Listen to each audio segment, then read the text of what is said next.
Good evening, everyone. Welcome to the meeting of the Rutland Town Select Board. This is our regular meeting. It is 6 o'clock on Tuesday, February 25th. We have a couple of absences tonight, but we'll move right along. We do have a quorum. Joe Denardo, Mary Ashcroft, Matt Getty.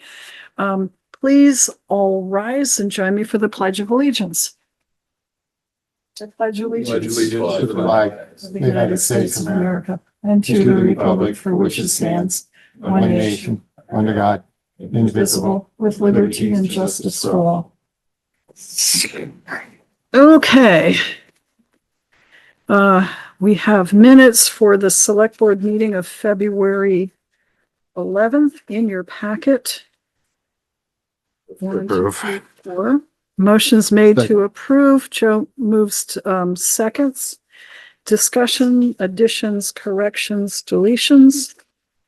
Bill, this is the one where I asked Bill to keep a detailed record of all of the items for the public safety building, and he did. So thank you very much. That's going to be a good checklist. If there's nothing else, all in favor of approving, please say aye. Aye. I'll vote aye too, and we can go ahead and sign.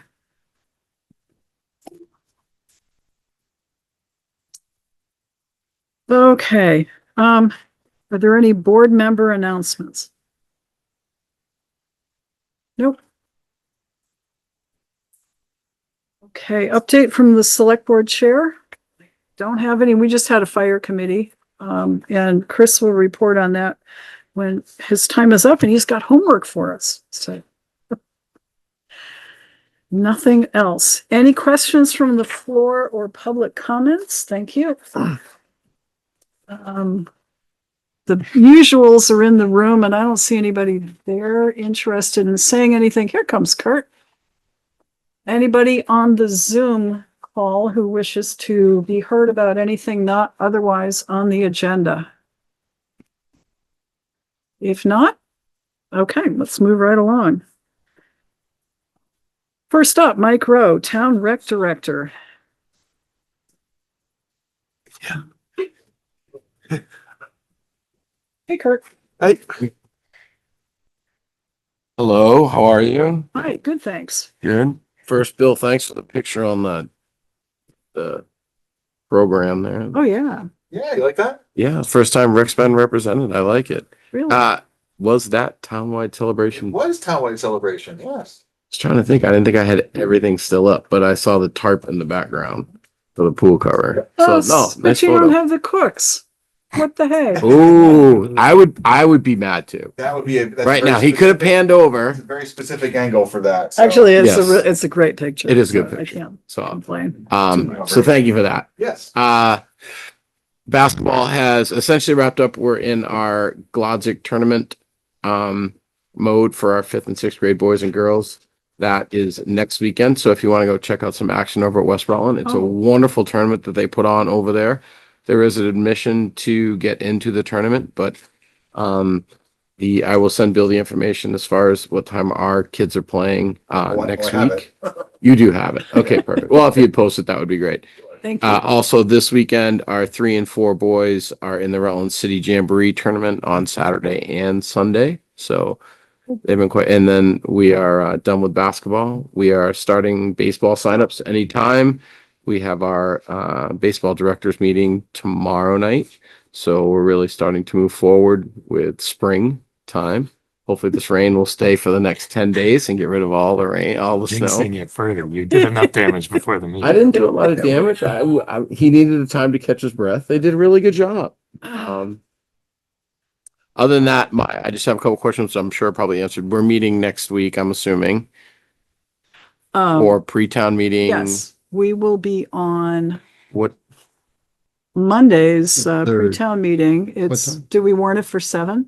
It is 1 for 7. And the select board goes first. Goes first, yeah. Remember, the school did ask to go first and we politely declined.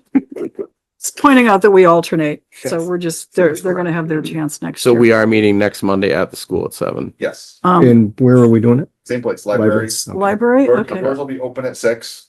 Okay. The library, because of the technology aspect of it. Oh, all right. It's It's a horrible setup, but yeah. We can work on it. It works better. Well, yeah, we have to put it up. We have to get it online and recorded. So Okay. it's It'll work. Okay. That's- So It's only yes, awkward for me. I mean, you can, the hybrid situation otherwise works well because you can hear and see the people. yeah, I'm going to talk to Kelly about rearranging the room a little bit. So it's not the same configuration it was. Put me on the side. Yeah. There you go. okay. Bill, they do have a rolling TV that they can bring in if you wanted a different one. They have two of them that are on, and they're the same size that's on the wall. Okay. So that helps Matt. Okay. They do have that capability, and I'm sure they could hook two up at the same Kelly, time. Kelly emailed a group of us earlier about it, and the logistics he talked about are going to work out good. But we'll work on the exact arrangement. I'll talk with him and we'll get that a little more conducive, because where the camera is, that it's not good standard. So yeah, it was our first time, but we'll learn from it. We don't have a select board meeting. Yeah, that's unique. Hmm? It's kind of unique. Yeah, I know, but That's we'll all right. manage. So we're just having the pre-town Right, meeting. We're yeah. not meeting beforehand. Right. And we're going on at 7. 7. Perfect. The only other thing is that I'll probably start sending out some stuff for some seniors for a late March. I was thinking a potluck, but I wanted to run that by Sharon too. Mhm. But Sharon's not here, and if you think that might not be a bad way to kick off, maybe a spaghetti dinner Okay. with a potluck at the fire station, the old one, not the Old new one, one. We can okay. say that now, the old one, The old not one, the yeah. new one. Yeah. Is that what I'm thinking to March, and then Okay. we'll go from there. I got some Sounds stuff. good. Other than that, I don't have much more than that. Just an issue I have to bring up with Ed. And I think we're good. Okay. Any questions for our town rec director, Mike Rowe? All right. Awesome. Thank you very much. All right. Dave Sears, Town Road Commissioner. Good evening. Good evening, everybody. So who's ready for some good news? Oh, please. Okay, you talk to somebody else then, because I don't have any. It's Since- really, really naughty. Since our last meeting, we played in the snow many times. Yeah. Contractors are now at presently at 43 calls. In the last pay period, they had 9. Yeah, and it was, Good winner. Yeah. it was, We did. it was a good 2 weeks. Salt. 71,900 over right now. What was that? Yes. Or sign of exasperation. So like I said, I mean, we can talk about this in committee at some point, but I've got right about that amount back from the state, from the class 2 paving stuff last year, so I can Okay. sacrifice it, I guess. I got some other expenses along the way that, you know, it's gonna have to be what it is. So, with that being said, I've I've changed the paving a little bit. Cause I was planning on doing that top end of East Pittsford Road with that money. Mhm. So, some stuff has come up that Bill talked to me about the other day with water on Killington Avenue. I was gonna try to do Killington Avenue, the class 2 stuff, but I'm gonna pull that and I'm gonna throw the East Pittsford Road in for the class 2, which is, should be able to submit that tomorrow to the state. So that's kind of where that's headed. Back to winter and that craziness. Right now we have about probably 160, 170 tons of material in the building, that we sprayed ourselves. White salt, we paid $15 a ton less for and then sprayed it ourselves. So we're okay for right now. See what happens. Over the last few storms, the Western Star started acting up. It would, it was odd. We'd leave first thing in the morning. It would overheat. It would shut down, start it back up, and everything would be fine. The clutch fan just didn't seem to want to kick on. So I believe it's, I thought it was a sensor. I called Westminster. They wanted to see it. We took it down. They said the water pump and the thermostat was gone and there's a brake issue. So that's down there right now. Hopefully we get that back by the end of the week, but no promises there. And the F-550 went to Colchester today because the hydraulic pump is not pumping as it should. So that's, we took it up today. They're supposed to look at it tomorrow, but they said they probably could get it in today. I haven't heard anything, but I think they probably got it in this afternoon, and at least got started on it. And then like I said, the class 2 paving and the structures grant will be submitted tomorrow, should be submitted tomorrow. I just tied up some last minute loose ends today in the afternoon, so I should be able to get that stuff in. That structures grant is the culvert on Stratton Road down in the dip. So that's where I am. Questions? Comments? So- Shouts of encouragement? We had the discussion about the mailbox issue. And so our policy says that, if you have damage to a mailbox that's caused by snow, that we won't fix those. We fix mailboxes that are hit by the plow. Right. But regardless of what happens, the situation is supposed to be looked at by the highway commissioner. And if that's not the case, there's a procedure for how we're going about this. So if a resident goes out and fixes a mailbox before they contact Dave and then ask for reimbursement, I don't know how we could do that. Because he needs to go ascertain that it was in fact damage from the plow, and then we're at fault. I mean, that's pretty much how this is explained. So I don't know how, and the reimbursement portion is up to $40 for if we do reimburse. That's what the policy says. So I don't know how we want to handle this, because I believe the resident fixed the mailbox and then contacted Dave afterwards. And we had the similar situation last year where the same thing was done. And,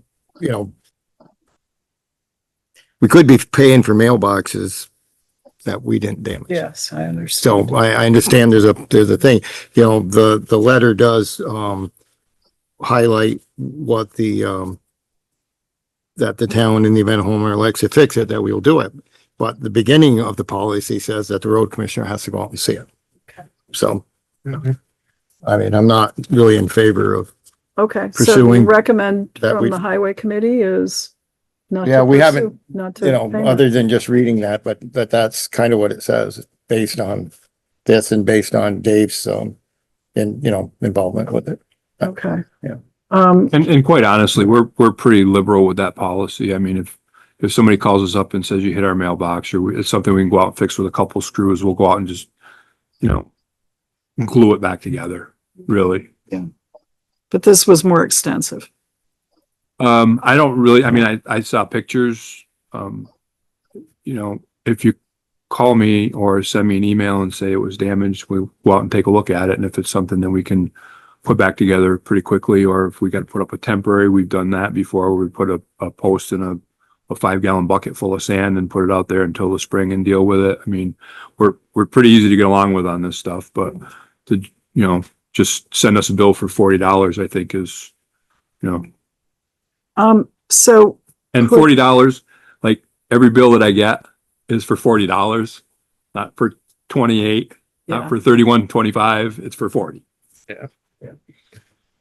So Bill should, if you would, please draft a letter responding to the email, say that the highway committee looked into it, citing the sections of our policy that require the road commissioner to be notified so he can assess the damage and do our own fix if it's possible to do so. And that wasn't followed. So I guess I should ask, what's your pleasure? Is there a motion I make that motion. to deny? Second. The letter. Okay, motion's made and seconded. Any further discussion or questions? The reimbursement part of that policy was normally for somebody that wanted to go above and beyond what the town was going to supply for a mailbox. So we would reimburse them for $40 and then they could go buy Gotcha. whatever. $100 mailbox. Yeah, whatever $500, $1,000 mailbox or whatever masterpiece they wanted. That's normally what that clause is used for. Okay, that makes sense. All right. Any further discussion? If not, all in favor of sending the letter denying the claim, please say aye. Aye. All right. Aye. Motion carries. Okay, thank you, folks. Anything else? All I got. Next time, some good news, maybe? Sure will try. Okay, thank you. No guarantees. All right. Thanks, You Dave. guys. Thank you, Dave. All right, let's see if we can get through a few things. Ed Dumas, Town Police Chief.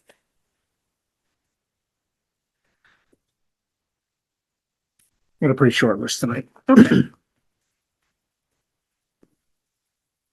Just let you know, we're gonna need, two laptops right off. I mean, one stopped working, one's on the way out. So I think one's over 10, the other one's over 8. So, How's your equipment line? I think it's gonna be in the reimbursement thing, but it's not reimbursement, but, appreciate because it's replacing one that's gone. So that's coming up in the future. Also I found out that, tech guy was up there and he ran, Deputy Chief Washburn's computer. It won't upgrade to Windows 11, which has to happen, I think, by October or November. Yep. Yeah, so we'll need another one of those too. So just. All right. that comes up. So we have the usual, we do have a purchase policy. So take a look at it. If, it's 5,000 or more, you got to get 3 bids. And laptops, I don't think we have preferred vendors Won't on. be that much individually. I think we did the CF them all 55 once. last time. It was, we didn't go with the most expensive one. It was like, I want to say it was like around $3,000 with a warranty. If anything happened to it, they'd fix it for nothing for 3 years. So that's a third of the price of the CF, the other ones that we use. It's a tough book, but not quite as tough as the tough book. Does something on the state bid have something for that? Oh, I like that. I wonder. We'll look into it. Okay. The state police has laptops, so I assume there'd be some sort of state bid for that. I'll see what we can do. Yeah, they went with, I think they're going with Dell's right now. Yeah. What else I got here? So it looks like, both banks, from what I'm being told, not, as far as the local banks, funding for the cruiser Yeah. loan have refused. One of them said something about applying for a lease program or something like that. Kari may have more information on that than me. I just read a short email on it. So our local banks won't give us a car loan. Correct. Our credit's good. I don't know if it was that or they didn't want I don't know what they wanted. They didn't like the one-time payment once a year. I don't know Oh, why they wouldn't do it. But they really would like to work in the future with us if we had. If they want to work in the I future. disagree now. this is when we need them, Yeah. like right now. So I guess, what would you like us to, do you want us to get the bank paperwork, look at a contract, forward it to you guys so you can say yay or nay on the one out of Mass? No, I didn't like it. You didn't? I mean, didn't it have awful interest rate? I'm trying to remember 7%. Do we know what's in the Cortina fund? I don't have a clue. Maybe we should take a look and see what's in there. We should probably have a police committee meeting and hash this over. Okay. Yeah, all right. Might need Kari with you for banking stuff. Yeah, that'd be good. So Bill, if you could help us set up a meeting and include Kari on the banking part. It's discouraging. God. So the other thing is, the building is fantastic. We got Great. to use it again today. Got to use the holding cell and everything. We don't have an APHIS machine yet, and I'll tell you, because we didn't have an APHIS machine, I didn't realize this, but if you don't have your prisoner at court at 3:00, not 3:04, at 3:00, they say go, nope, don't want them. Call the judge and get bail set. So we took our prisoner to the VSP, fingerprint and photograph, got the back thing, 3:04. Yeah, we're not taking them. So I had to drive back to our office, call a judge, get bail set. He ended up releasing one on a citation flashlight for tomorrow, but still, it's a waste of 45 minutes anyway, so I did that. Can't wait to get APHIS that's held up somewhere in the delivery process for some reason. Yeah, you folks have already ordered it, right? Yes, 'Cause we approved it quite a while ago. yes. On good news is all the doors and stuff in our offside have been fixed. Good. We have an officer who is quite handy and adjusted everything himself, and we're set to go. Two things. I have one officer's OCD, which I like very much. There's a hole in one of the walls they made for the evidence refrigerator door that goes into the wall. Oh, There's yeah. still a hole in the wall. They said they're gonna try to fix that hole, make it pretty. That's in the one bay, the second bay over closest to the fire department. If you wash your car and there's a line in the cement, if the water goes there, it flows up against the wall, separating the two of them. But for some reason, the floor sloped that way.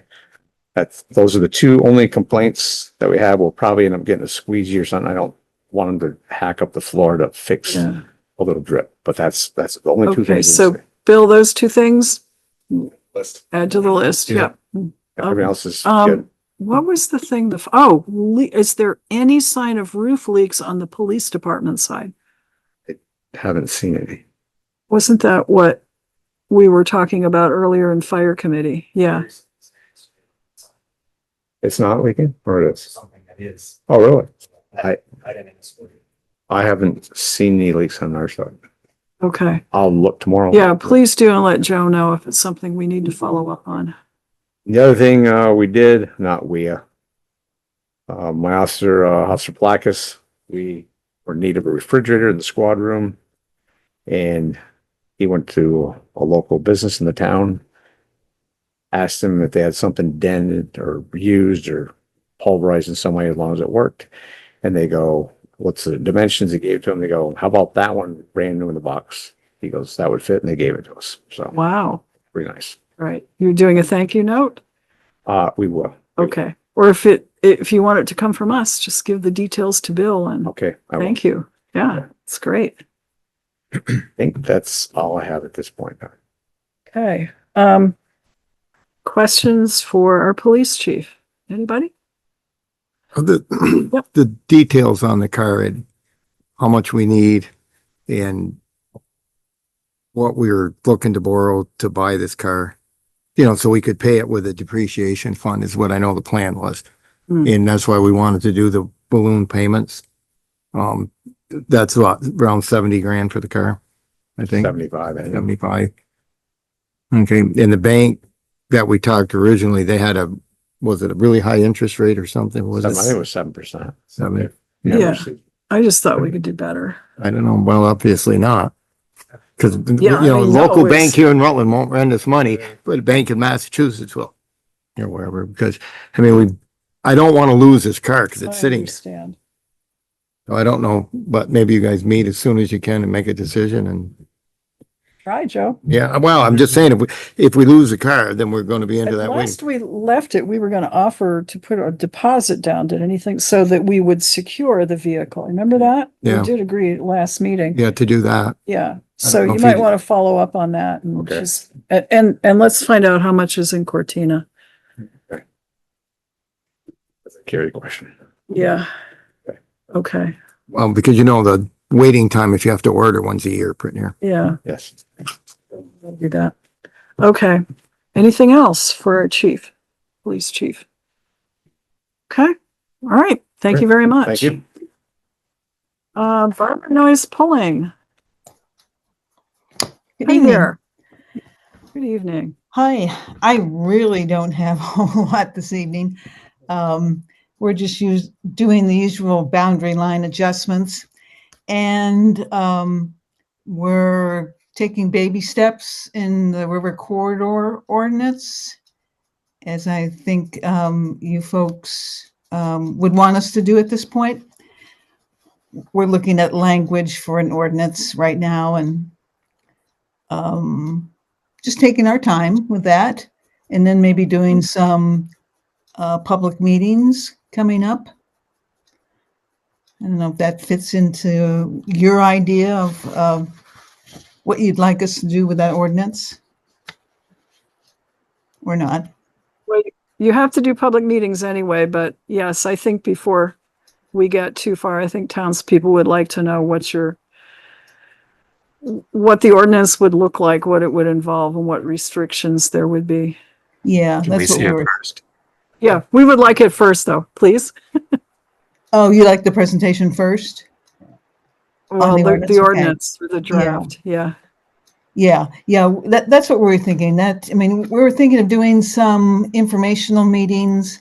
But then we decided that, without what the ordinance and what we're proposing, we're not giving the people that much. We can give them some information on flooding and state, disaster relief and things like that. But they're going to keep asking, what does it mean for my property? Right. That's right.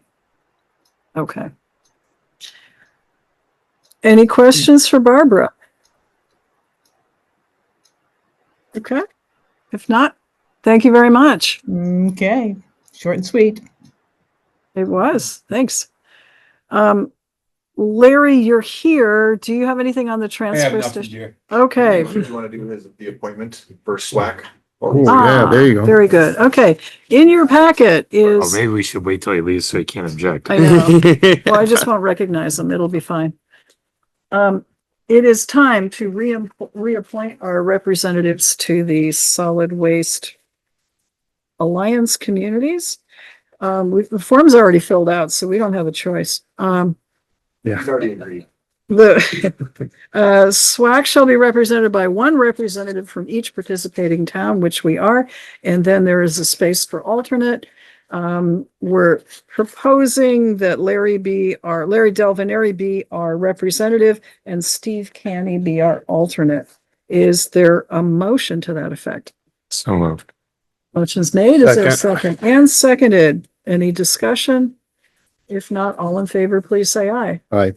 Aye. Motion carries, and I'm going to circulate this. Notice I didn't look up to recognize anyone in the back of the room, so. Okay, anything else? Next up, Marcia Chioffi. Hi, Marcia.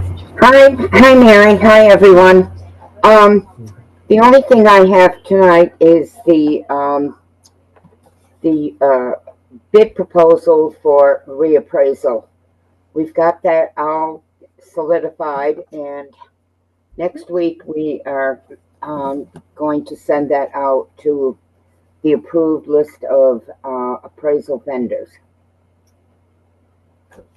I'm not going to give any update on the Act 68 because that's a work in progress, and there's so much going on that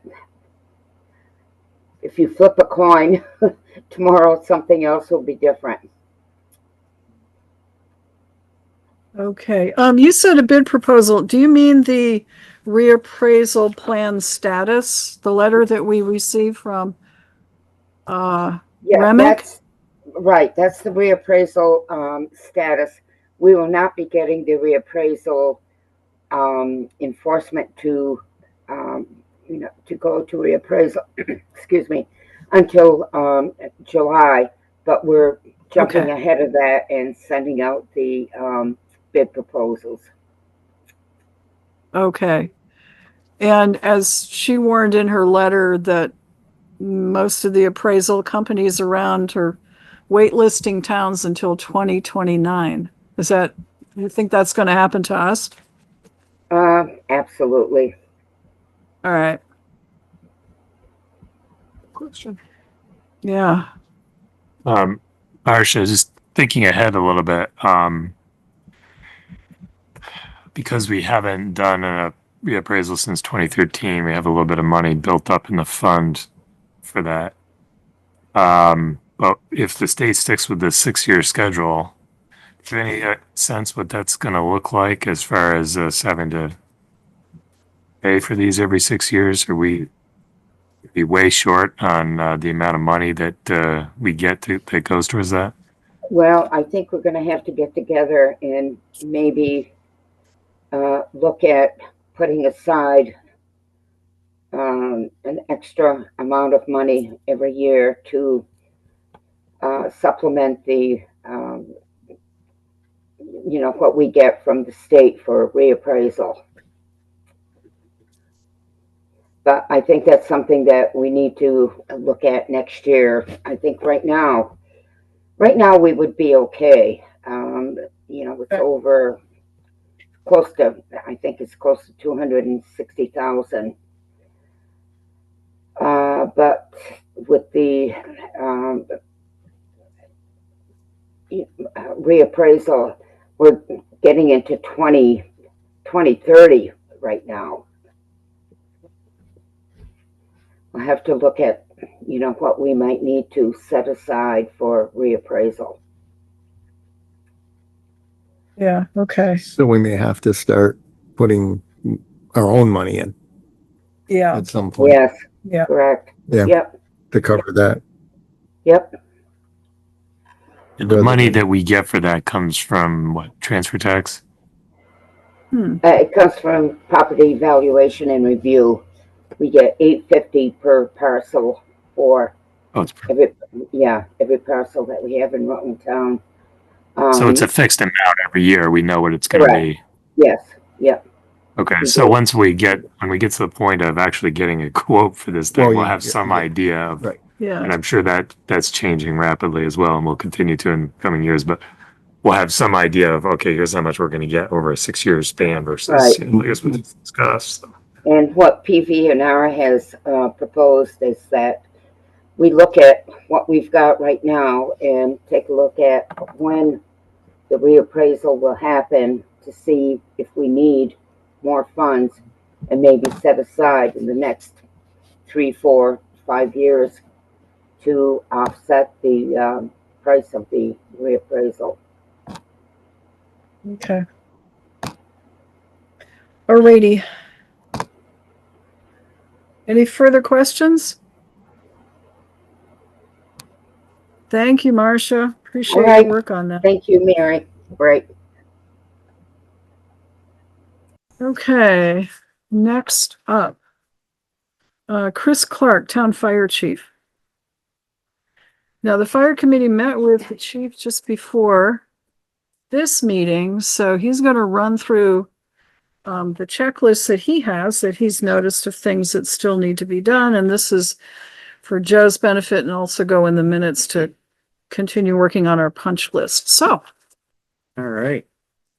Punch list so far. We got one computer wire that's broken in the office, so they need to run a new wire from the office to that computer room. Door locks I put on there. Ropes for the hose tower I already ordered and paid for. I have the welding class at Stafford making the bottom part that you put the hose over. that's great. CO alarm, which sets the fire alarm off and calls the fire department, needs to be turned up. You can't even drive out of the garage without it going off. So we've had like 3 fire calls at the station so far. Too sensitive. It was sensitive, yeah. So, garage door openers. When you drove outside, the buttons didn't work unless you actually hung out the door and up the truck. So one of the doors broke already. So overhead door came, fixed it. And they told us if we got little antennas outside, the door openers would work. And they thought it was supposed to be on there anyway. So I went there today and they were there putting them on. So Okay. And those are done, except for the pickup and the 2 police bins. I don't know if yours are screwed up too or not, but they'll come back if they We are. actually, ordered one ourselves and tried it out and it works so good. It'll be down like by the state place at the bottom of the door starts. But we bought it ourselves at this point. Is it already on? It is, Oh. one bay works great, so we ordered it. It's like, I don't know, Okay. $40 for it. So I don't need to tell them to come do it. It'd be nice, great if they would, pay for it. I'm Well, sure we're gonna pay for it. when we get it. According to them, it was supposed to be done when they put the doors in. Oh, really? That's what the guy told us. Okay, well, yeah. Get a bill, I'll let you know. Okay, yes, please. Are you concerned, Chris, like we had the problem before with the door openers and the radios? Remember how they used to I open do them? remember that. So- I know that's why we didn't use them. Right. I haven't tried that out yet, Okay. but, I'm hoping since it's Yeah. Yeah, right. 25 now. Well, it's not gonna the be old bad. ones that we had to take the antennas off the door openers because they were too sensitive, and that's why the radios would shut them. Yeah. Or open them. Yeah. Yeah, those are like old radio boxes though. Those Yeah, are- well, I think those used a I different would frequency. proof it We'll before try you it. try that. I remember the door coming down on Clifford. Yeah, and back of engine too. Even when I was there, you could key the mic and you could hear the box clicking on the ceiling, Yeah. even though it was disconnected. Yeah. That's why we disconnected them, because the doors kept changing position. So just something to be mindful of. All right. Let's see. Antennas. I talked to that guy today. The radios finally showed up yesterday. They won't be here for a few weeks to put them up. The kitchen cabinets are done. They came yesterday, finished all the everything, put the doors on that were supposed to be on, the handles. The only thing they didn't do is put that cover under the kitchen sink to hide the pipes, you know, so you can wheel your wheelchair under it, like the one in Center Rutland. The boiler room door just needs some tweaking. It doesn't close. The sprinkler pump will be here Thursday. They're going to put it in the garage Thursday, and Naylor and Breen will be here Friday with a crane to put it through the hatch in the roof. And the sprinkler guys will be there Friday to start hooking it up. And if they're not done, they'll come back Monday. But I can't imagine it'll take too long if everything goes well going through the roof. Water filter, it's in there. The plumber's piped it. Unfortunately, the guy that supplied it put the head together backwards. So he's trying to hire the plumbers to come back or find another plumber to reverse the pipes. So that's not, it's in there, but it's not working at the moment.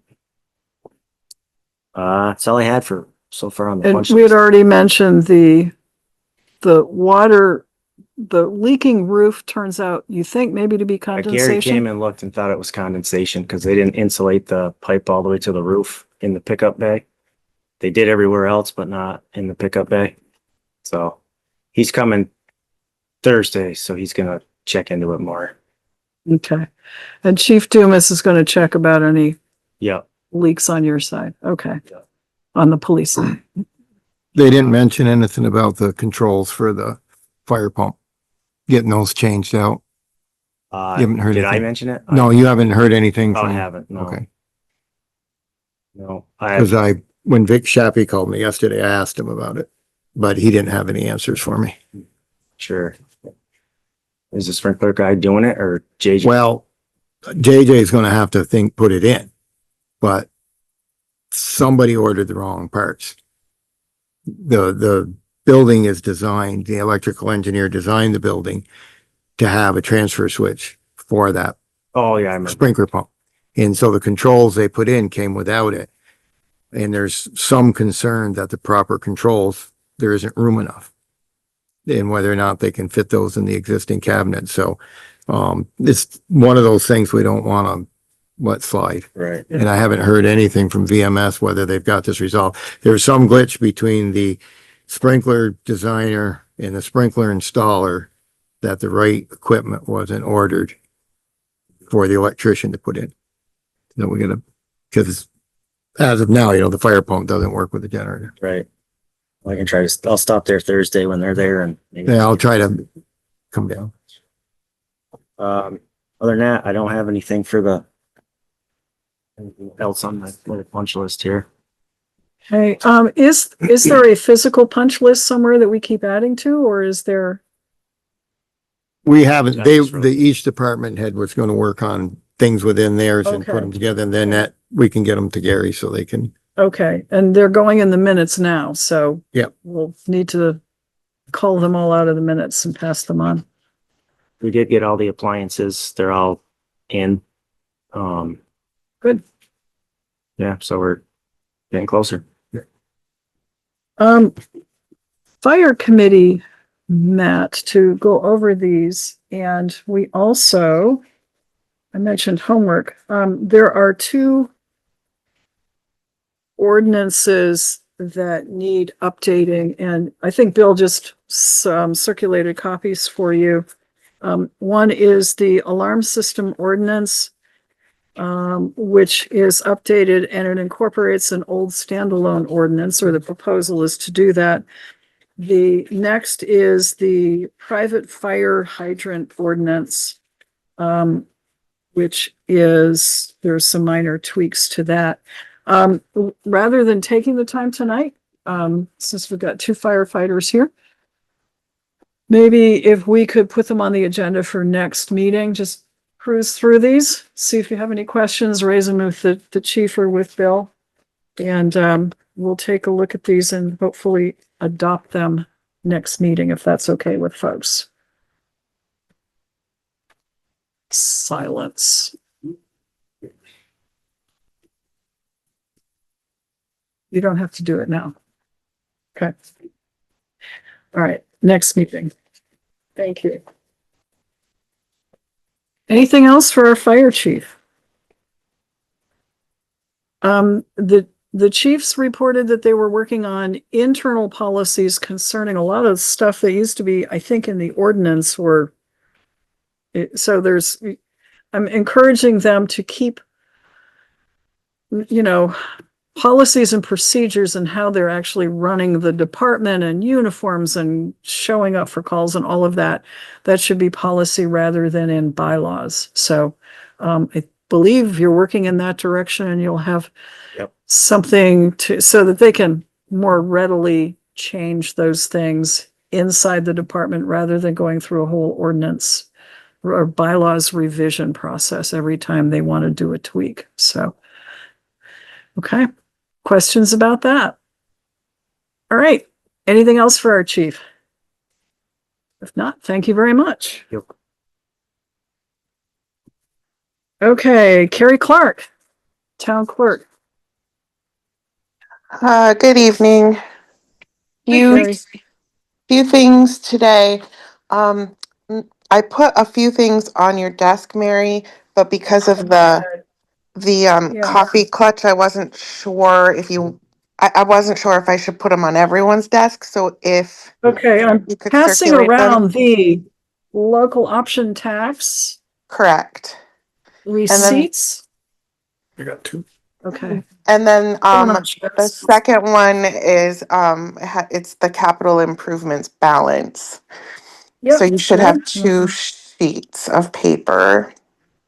Okay, we do.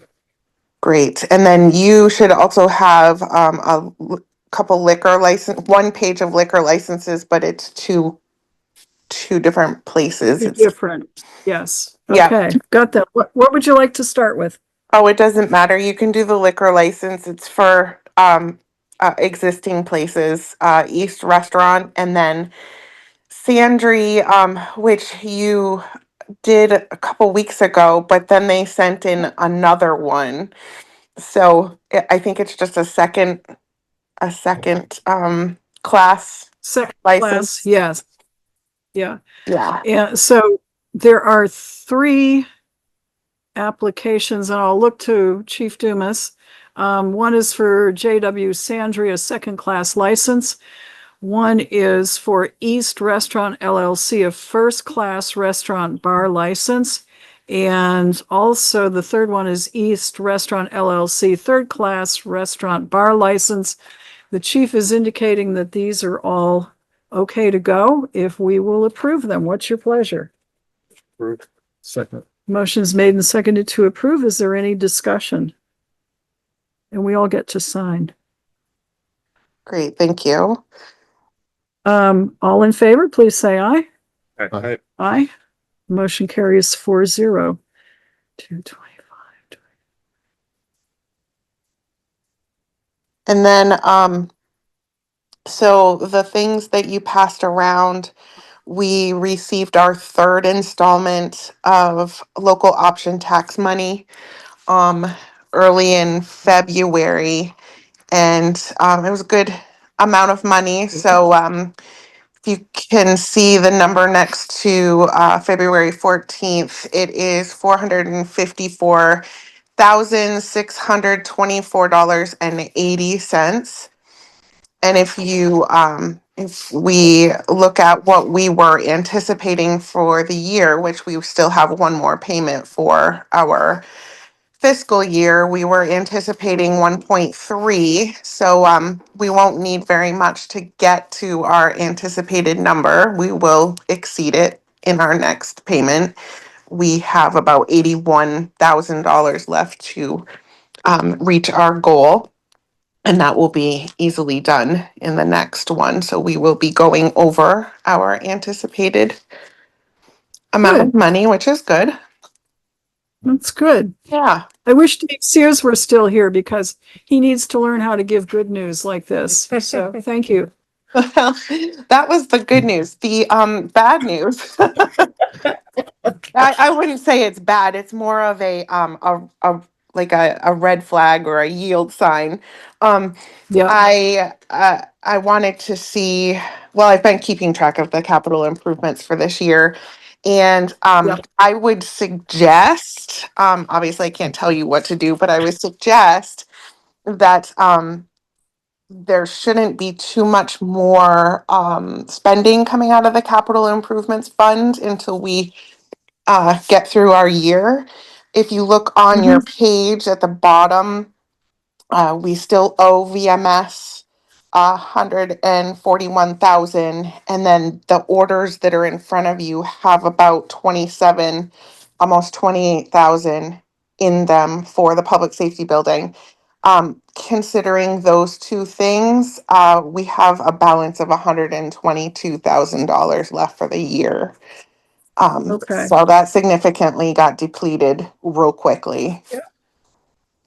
So Well, we were, thank you. That's why we had that meeting early on, and I've been keeping track on this little thing in my desk. Yeah. Okay. And that is including, the audit sweep over. So we went right Yeah. through it. What was I going to say? Oh, in the orders, there is a red sticky note on one of the invoices from CVC. I think it's in the police folder, but it's not for police. I called Ted today and I just wanted to make sure that you guys were aware. It's for radios, I think, for the emergency management room. And it's like $7,000. And obviously we put it in the orders, but I wasn't sure if that was talked about at some point, if that was approved. We did talk about it at the fire committee meeting, right? This goes Yeah. back months. Yeah, no, JP brought this up. I think we For approved it. the a long time antennas ago. on the radios. Yeah. Okay. Is there Oh, okay. antennas in it? Yeah, there's technically the mobile services of the radios in there as well. They tied it all on one invoice, but That's fine. Yeah. I just wanted you guys to be aware. I didn't know if that was something that was talked about and I couldn't remember. Okay. Bill, is your recollection that this was approved a while Oh, it ago? was. Okay, It all right. was part of JP's list and Yeah. it was one of the ones he came back and said, we need this too. And Okay. it was, and so, yes. Yeah, Okay. it's the VHF, the UHF radio, Right. the 2 remote heads, Perfect. and some cables. That's fine with me. And it's in the anticipated total on your sheet for capital improvements anyway. So I Okay, just good. didn't know. I remember some things, but not all of them. So we went over the local options, we went over the capital improvements, and the liquor license is good. That's all I really had, except to remind people that Tuesday, well, starting Monday evening, we'll talk about the budgets, and then we'll go into Tuesday for the election portion of our town meeting. It's unusual. We're hearing really nothing. Like, we're hearing crickets in the office. We're not exactly sure. It doesn't seem right. No one's asking questions. No one's asking for ballots. So I'm hoping that everyone shows up in person on Tuesday to vote.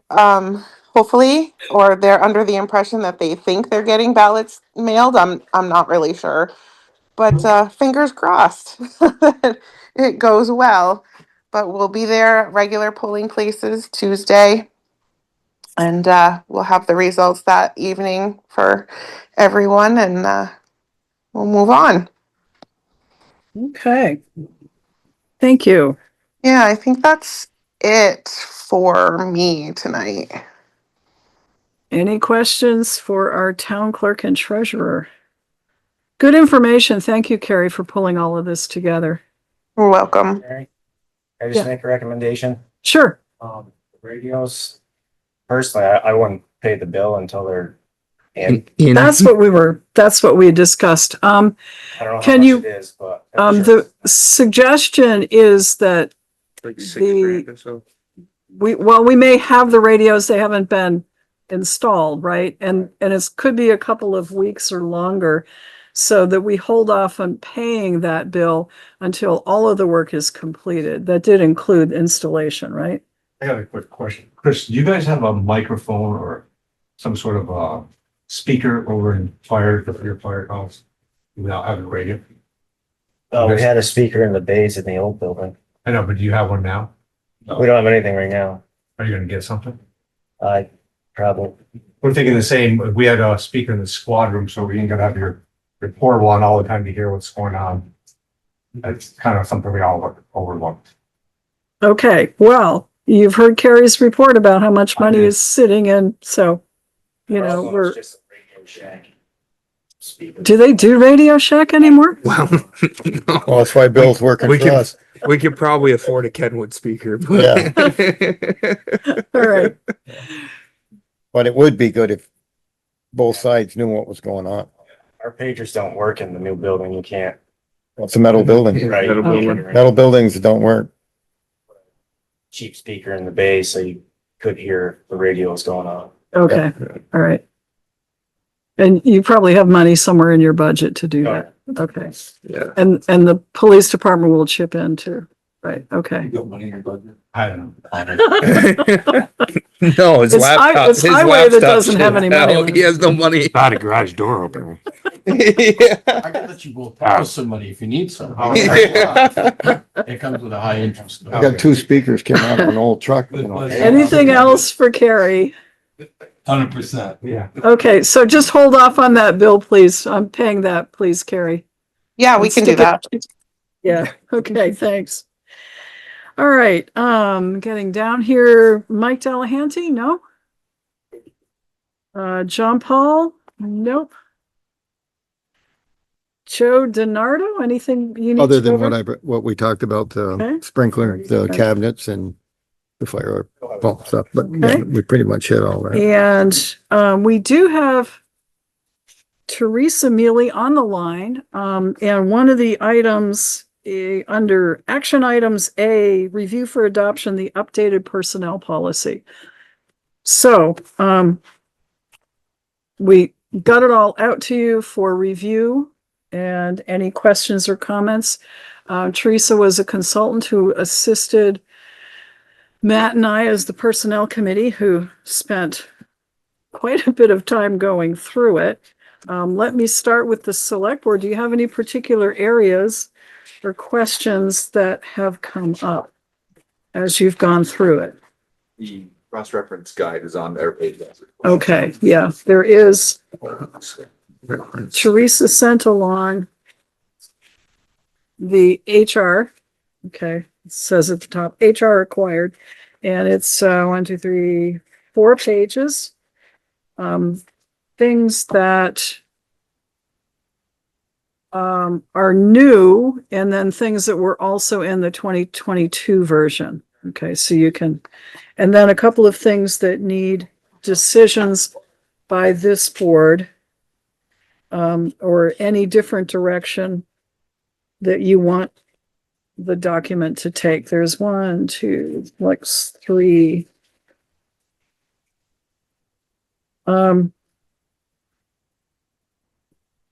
So we'll start, other than these things on the checklist, anything the select board particularly noticed as you were going through this policy?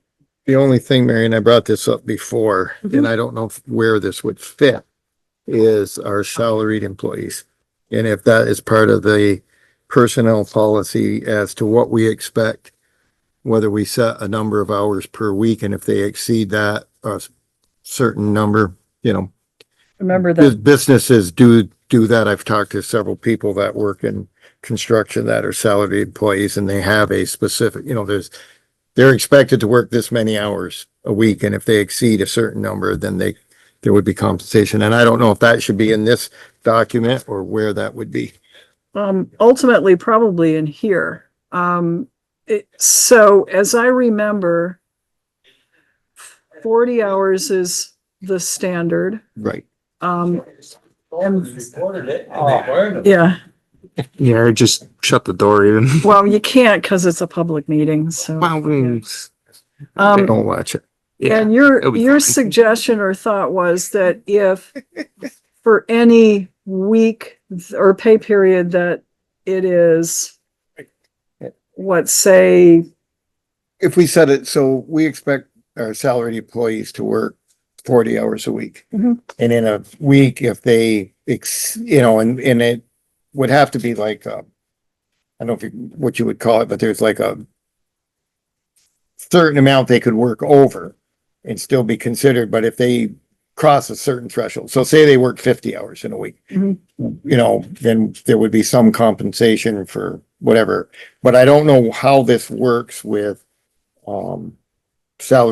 municipal salaried employees. It might be different in construction and other industries where, that's a company's policy. And I don't think we're obligated to. I think this is more a goodwill thing. So you get to those rare occasions where people are working, for some reason, something comes up, and they work an extra 10 or 15 hours in a pay period. Mhm.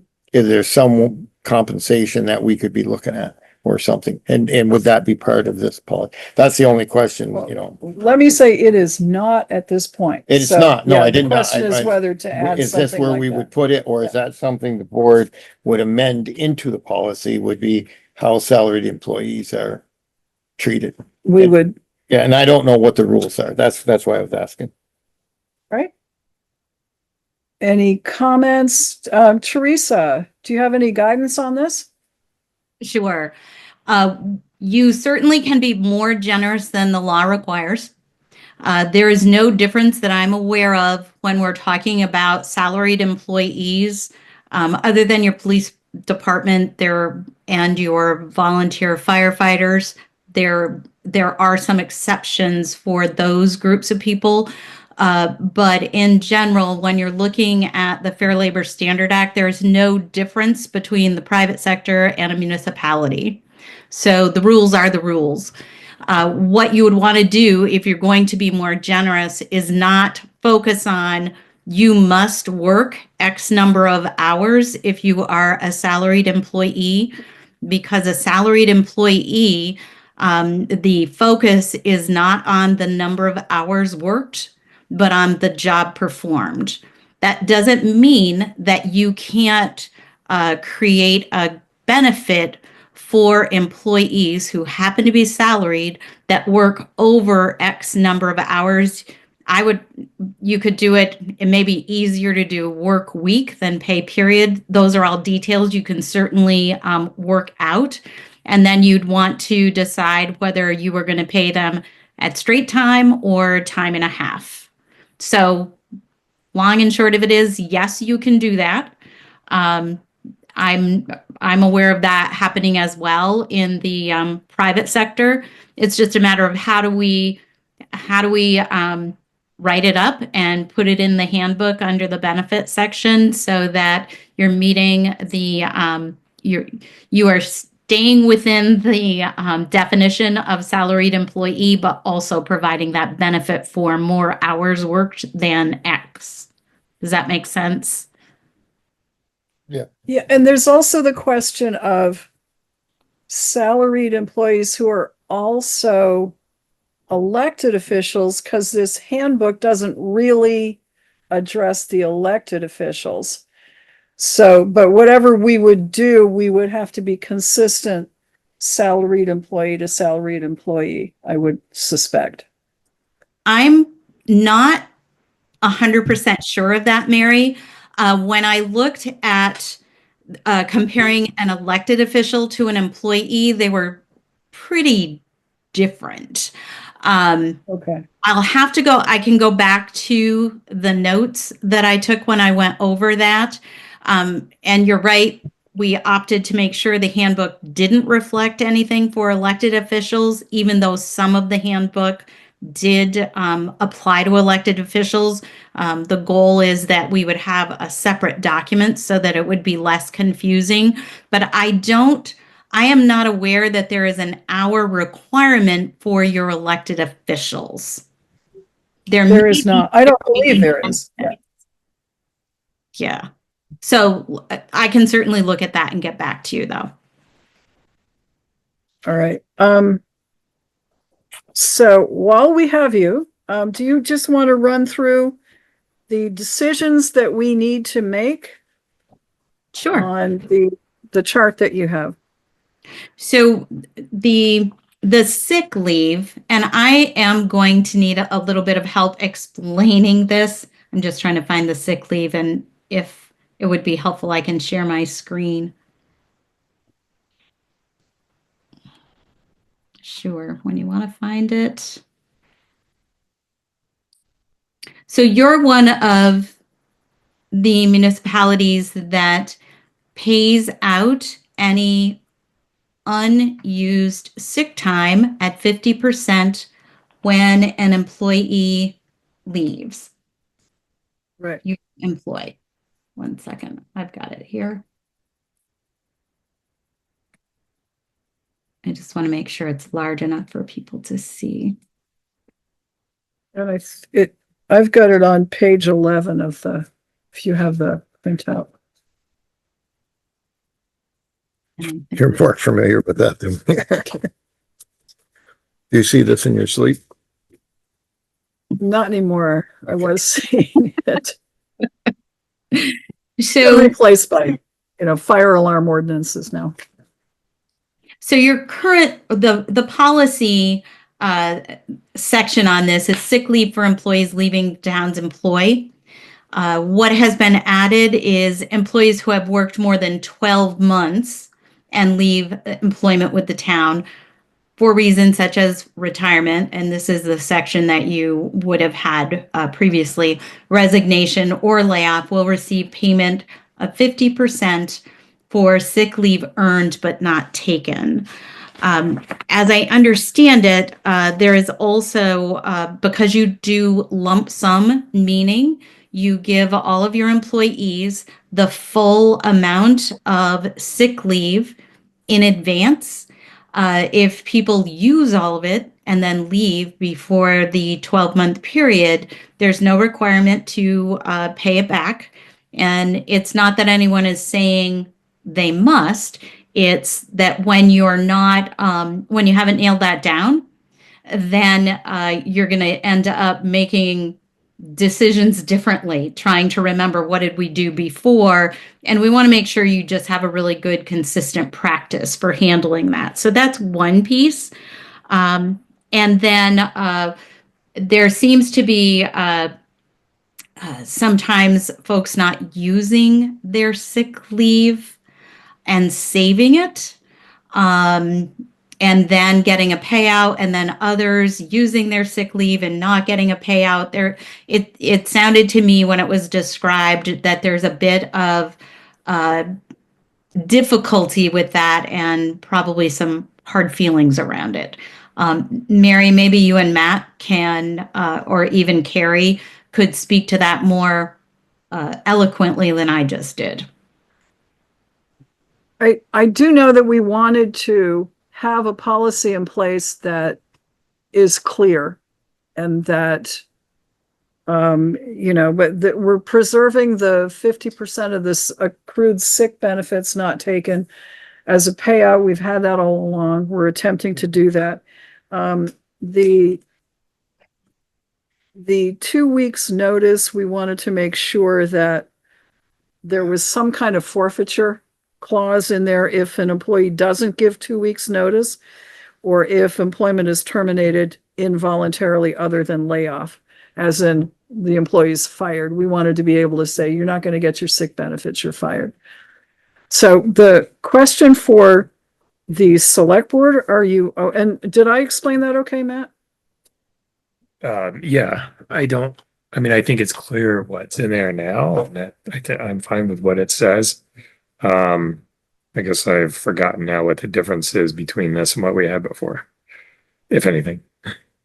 I can jump back in. So the difficulty is when folks are using all of their sick leave, and Kari, if you may be able to help me with this a little bit. So Teresa, are you suggesting we need to add a sentence in there to say that was one? regarding you? Yes, the select board, I believe when we were discussing this, the intent is for the select board to decide if someone uses all of their sick leave and they've already been paid for it and they leave before the end of the year, are you going to require those folks to pay it back? That was one of the questions that came up. I think my thinking on that is that it would have been implicit in the fact that we basically front load the sick leave. You know, you get it all at the beginning. It's available to you. There's not going to be a payback. Yeah. Otherwise, we should be going to a accrual thing throughout the year. Yeah. There's other towns out there that front load it and you don't have to pay it back if you leave. Yeah, I mean, you do it for the reason that if somebody is sick early on in their employment, they stay home, they don't infect everybody else. And it's something that doesn't necessarily happen all the time. So it's not like you're dishing out a bunch of sick leave all willy-nilly to people that leave, you know. We try to retain our employees for a good amount of time. You try. So it's not something that's going to happen, you know, yearly, hopefully. So, well, that's decision number one. Are you folks okay with the language as we have drafted it? Yes, but if Teresa feels we need another We need to sentence add- in there to capture what we just said, then we should add that. There's gotta be something added in there. I think it would be clearer for you just because it sounds like this has been a discussion that's come up a few times and it's not as clear as it could be. Okay. Do you have the sentence in mind? I think you could just say, unless someone has a different idea, that sick leave. Hold on. I think we might be able to just let's see. Sick leave used. I can't think of this statement, how to make sure we capture all of it. Sick leave used, if all sick leave is used prior to the end of the year and an employee leaves, you won't require it to be paid back. Let me just get that down so that we can tweak it if need be. Okay.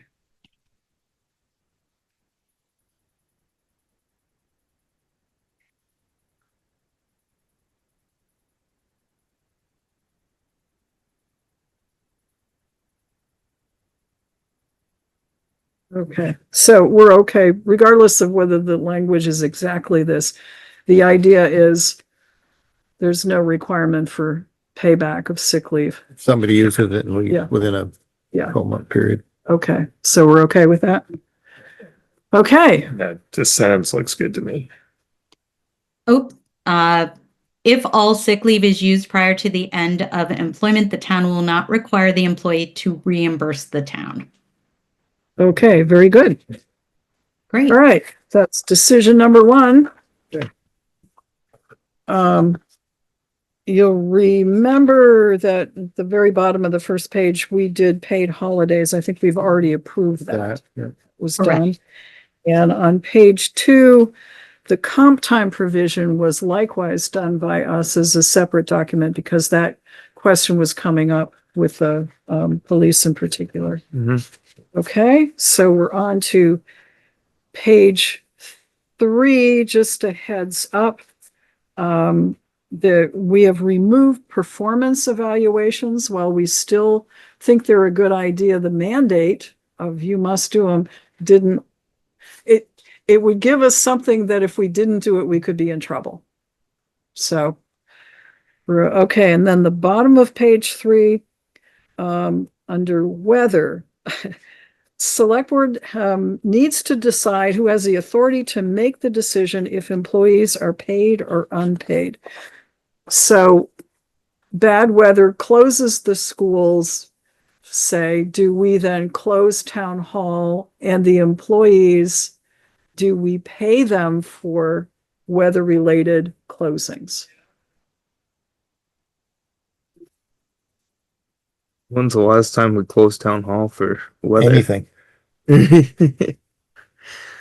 Now we put a generator in so they have no excuse. They gotta show up. Well, no, I mean, I do remember we closed it because there was no electricity. Right. Yeah, That's what I Yeah, said. can't do that That anymore. way, and usually no electricity is weather related. Right. Fix that. Yeah, we fixed that. Okay. No No it excuse. happens so infrequently I know. that if for some reason, I mean, if we had a huge ice storm and the whole place, and we lost a day, I mean, it's built into the budget. Yeah, we're not getting a day's work out of these people, but it's like, we're not charging the taxpayers any more money because we've already allocated the money. I don't. And you know, some people will be working like the highway crew because they've got to be They're gonna, cleaning but up the other mess. thing, the Yeah. other thing Hope is so. that, the other thing that we have now, and we didn't have before, is remote access. True. And there are things that can be done. I mean, if Kari could do stuff from home, probably that, yeah, the office is not open, but she may still have stuff at home, or some of the others that they could be, or the listers, Mhm. or anybody. So, Well, Kari doesn't matter. Right. No, that's right. because- Kari doesn't matter. But her staff would. so, okay. So I don't know, Bill, can you work from home?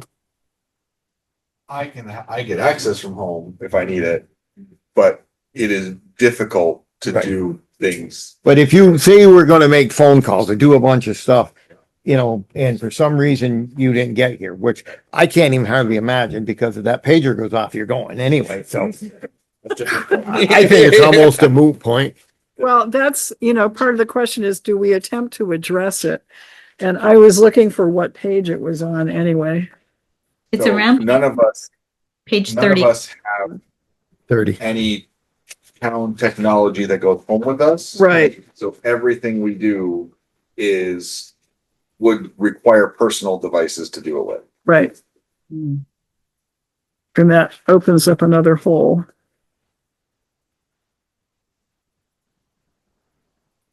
Do we put the word in somewhere, just weather?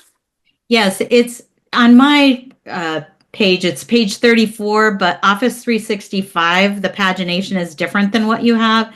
It is in the section on leaves of absence where you see Okay. policy statement Oh, bereavement I see it. very end. It's on, when I printed it out, it's on my page 32. 32. And it's the last paragraph and it's been crossed out. There it is, right up there. Oh, And yeah. the intent is to remove it from the handbook, but still for you to at least have the conversation. We may have to deal with it at some point, but it may not be that frequent that we need to include it. Is that kind of the consensus? Yeah. Okay, I we'll think- take it Well, out. I think conversely, if though, it- if you say we're gonna pay, cause for the reasons Joe just stated, that's all that says. But then what the question came up was, well, who decides? Yeah, So, Yeah. Yeah, and if I have a feeling if it's in there, it's more likely to happen more often than if it's not in there. I mean, ultimately, the board has to sign everything. I mean, if it's Since the board would make that decision whether somebody didn't show up for work because they couldn't get here. does this actually affect anybody other than Bill? Because the listers make their own hours. Yeah. Carrie's, well, I guess the other people in Carrie's office. assistants, yeah. yeah.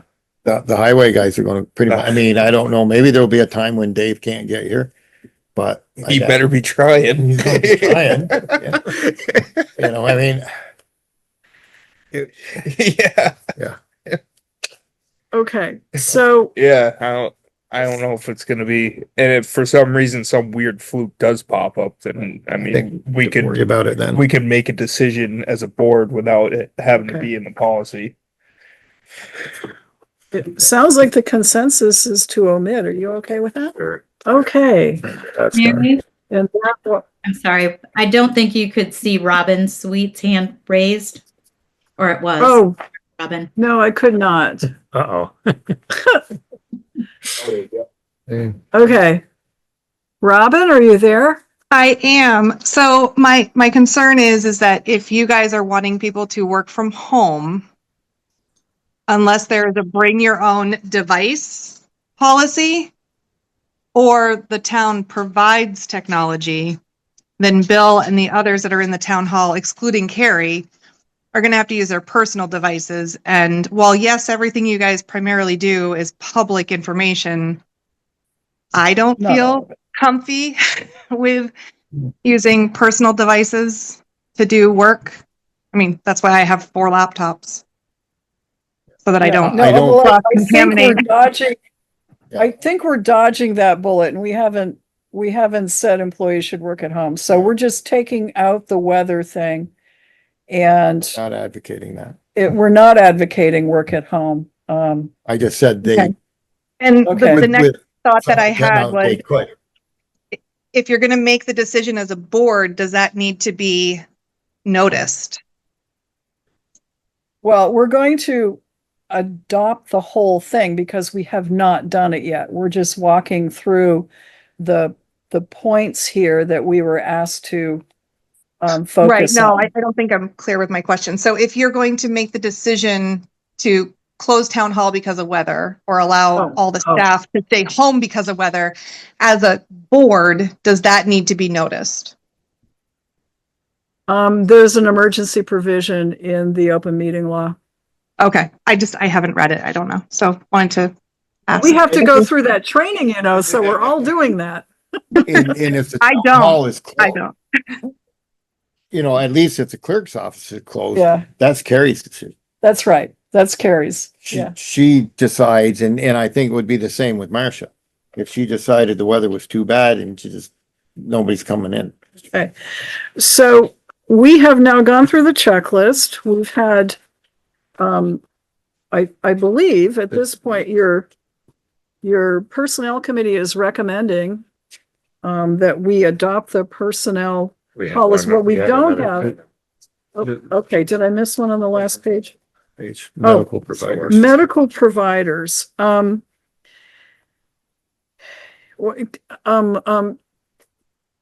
right. I don't like this one, so I shouldn't be the one explaining it. So we'll have Teresa explain it. Thank you, Mary. So this has to do with workers' comp injuries. The state statute does say, and it is good advice and a good section, I think, of the statute, that employers can decide which medical provider to send their injured employee to first. And you have options in Rutland. You could send them to the emergency room, which is not always the best way to send people unless you don't have any other options. But Clear Choice Medical is available, as well as occupational health partners. Identifying who those medical providers are helps your employees get to the right place. The statute also says that after an employee goes to that medical provider of the employer's choice, they can then choose someone other than that medical provider, and they need to fill out a document. The idea here is that you really want to choose a medical provider that understands workers' comp and that is balanced in terms of their approach with the injured employee on the job and the employer. When an employee goes to their personal doctor, then that personal doctor is seeing them typically, not suggesting that they're not balanced in their approach, but this is a person that they already have a relationship with. And so that's what the statute allows. But again, workers' comp is something that, you folks haven't run into often. But my understanding is that there isn't a uniform process for walking through and what to do. So it takes the guesswork out so that your supervisors and leaders know what to do and can quickly assist an injured employee and get them to the right place. And also with medical billing and that sort of thing, when you're working with a provider that provides that occupational medicine, they understand the workers' comp billing process. So we're not tangling personal insurance up with workers' comp process. So there are a lot of good reasons to decide. I'm not here to convince you. I'm here to just share. Here's a way to streamline things. Here's what the statute says. This is typically the way that employers, in my experience and in my training, handle it. But it's always going to be your decision what you would like to do. So if we designate an office, are we supposed to have some kind of contract with that office for them to see our people, or? Great question, Matt. No, you don't have to. One of the things that is best practice is to establish just a relationship so that they know the kind of work that people are doing here, so that when they come in to be seen, if there is an injury, then that medical provider is familiar. Oh, the town of Rutland, this person works on the highway crew, and this is the kind of work that they're doing. And that can be really helpful, not necessarily when they're treating the injury, but the return to work and transitional work that they advise. If they understand the nature of the work and they have a relationship with you, which is really nothing more than a phone call or a conversation, there are no contracts that I'm aware of that anyone has ever had to sign. There are likely exceptions to that, but not that I'm aware of. So if somebody has a very severe injury, we obviously want them to go to the emergency room if that's important. This is or not appropriate. So, This is not a replacement. Sorry, Matt, I didn't mean to interrupt you. This is not a replacement for a 911 call. 911 call, you call 911. but how would you word it? Let's say we were going to designate occupational health or whatever. How would you word it?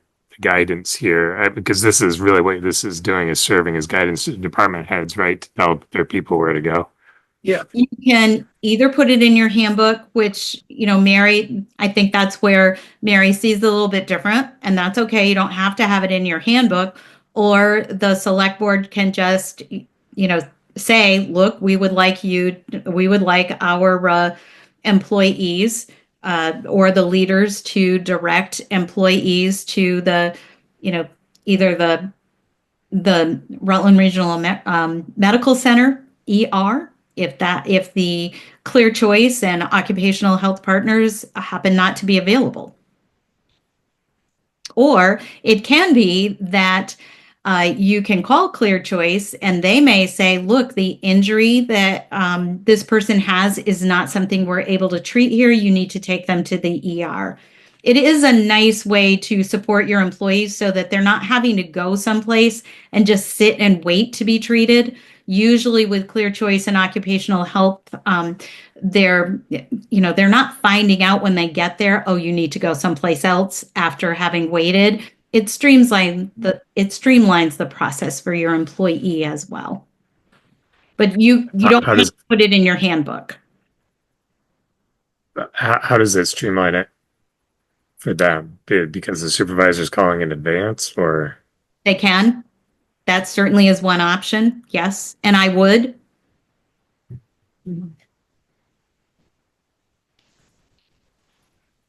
What's your pleasure?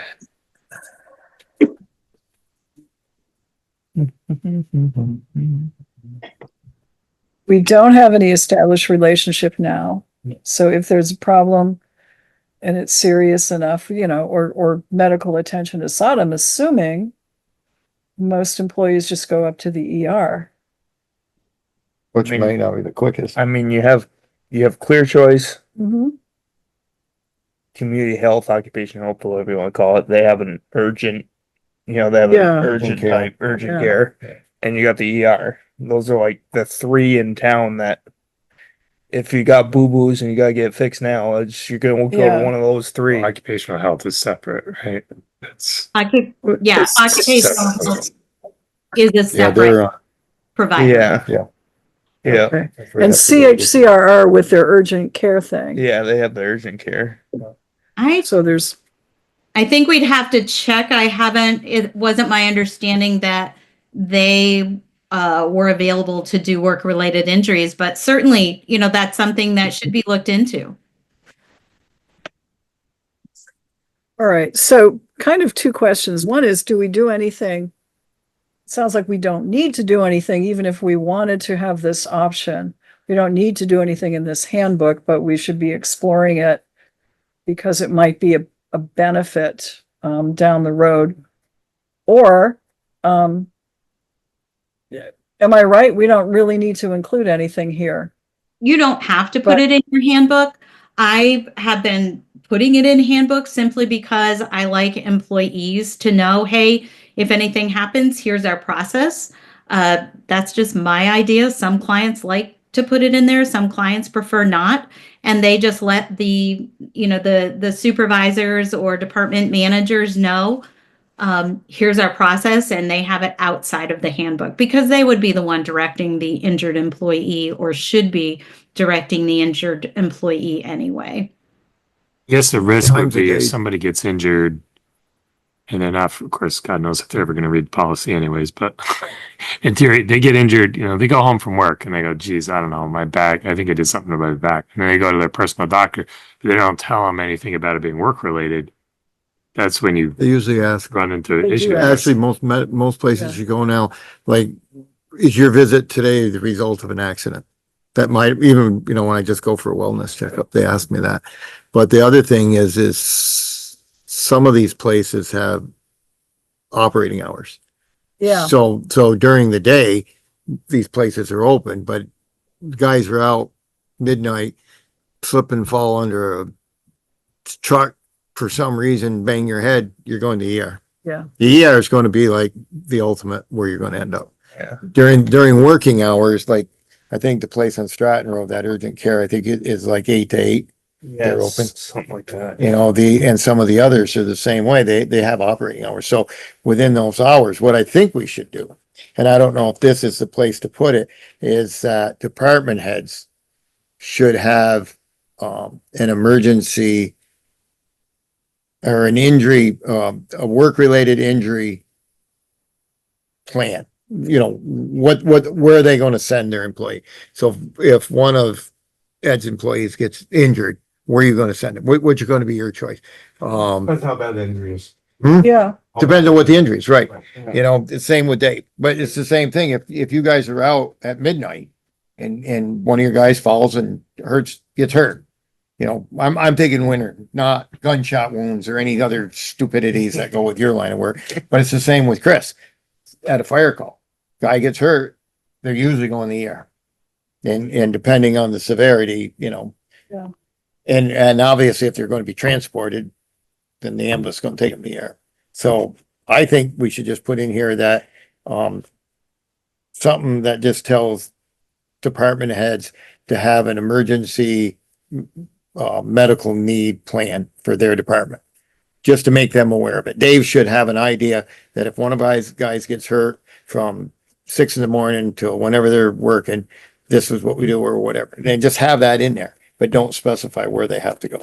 But they should have a plan. And I'm So- pretty sure you guys, Sorry. This is kind of your generic plan. You really need to have a unified plan for all of your department heads that they would follow the same process, because remember, the getting the medical attention is step one, because you want to take care of that person right away. But you also have your employer first report of injury, all of that information as well. So there's a coordination piece, but I agree with you. I think that gets handled more specifically outside of the handbook. And as long as, the department managers, department heads are hearing, look, you have options. And, here are 2 options that are available during working hours. Obviously, if it's a 911 or an emergency situation, you're going to get that person, the 911 help. And then outside of the operating hours, you don't have any other choice. They're going to the ER. So I think you can do both. Leave your handbook the way it is, unless you see anything that needs to be tweaked here. But otherwise, I would just do a separate a separate process. That's what most of my clients do. It's a separate process outside of the handbook because it's too detailed for the handbook. Okay, so what we have now are, we've gone through the checklist of things that the select board has to make decisions on, and I think we have, so we're leaving the designated healthcare provider off, but we should pay attention to this and at least have some discussions about it. What we haven't resolved, and Teresa said she get some information, is the Joey's idea of the overtime, over overtime, I guess, the super overtime. How do we deal with that?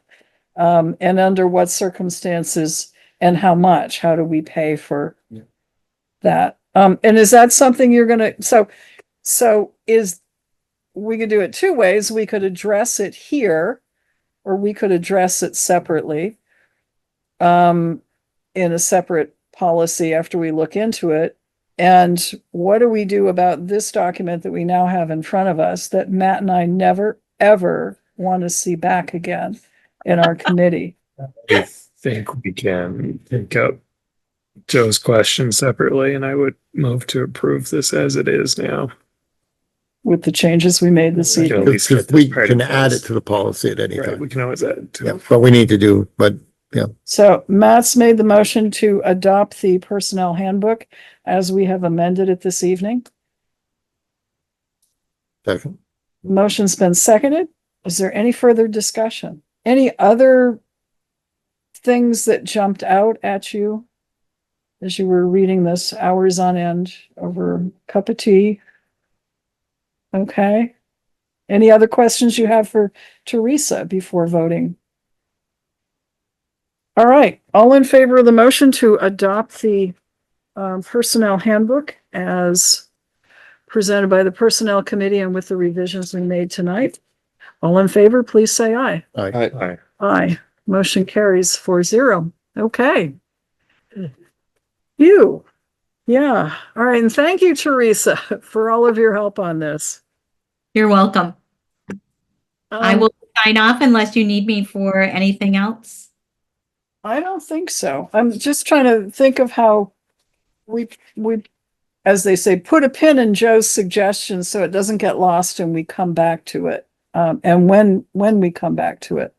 So, I have it on my list. If you would like me to do a little bit of research and draft something, Yeah. I can bring it to the Personnel Committee. Or I can bring it back to the board if you don't but want you to. can get it to the Personnel Committee and then we'll share it. Then So, you can, okay, sure, we can do that. that would be good. Thank you very much. Thank you, everybody.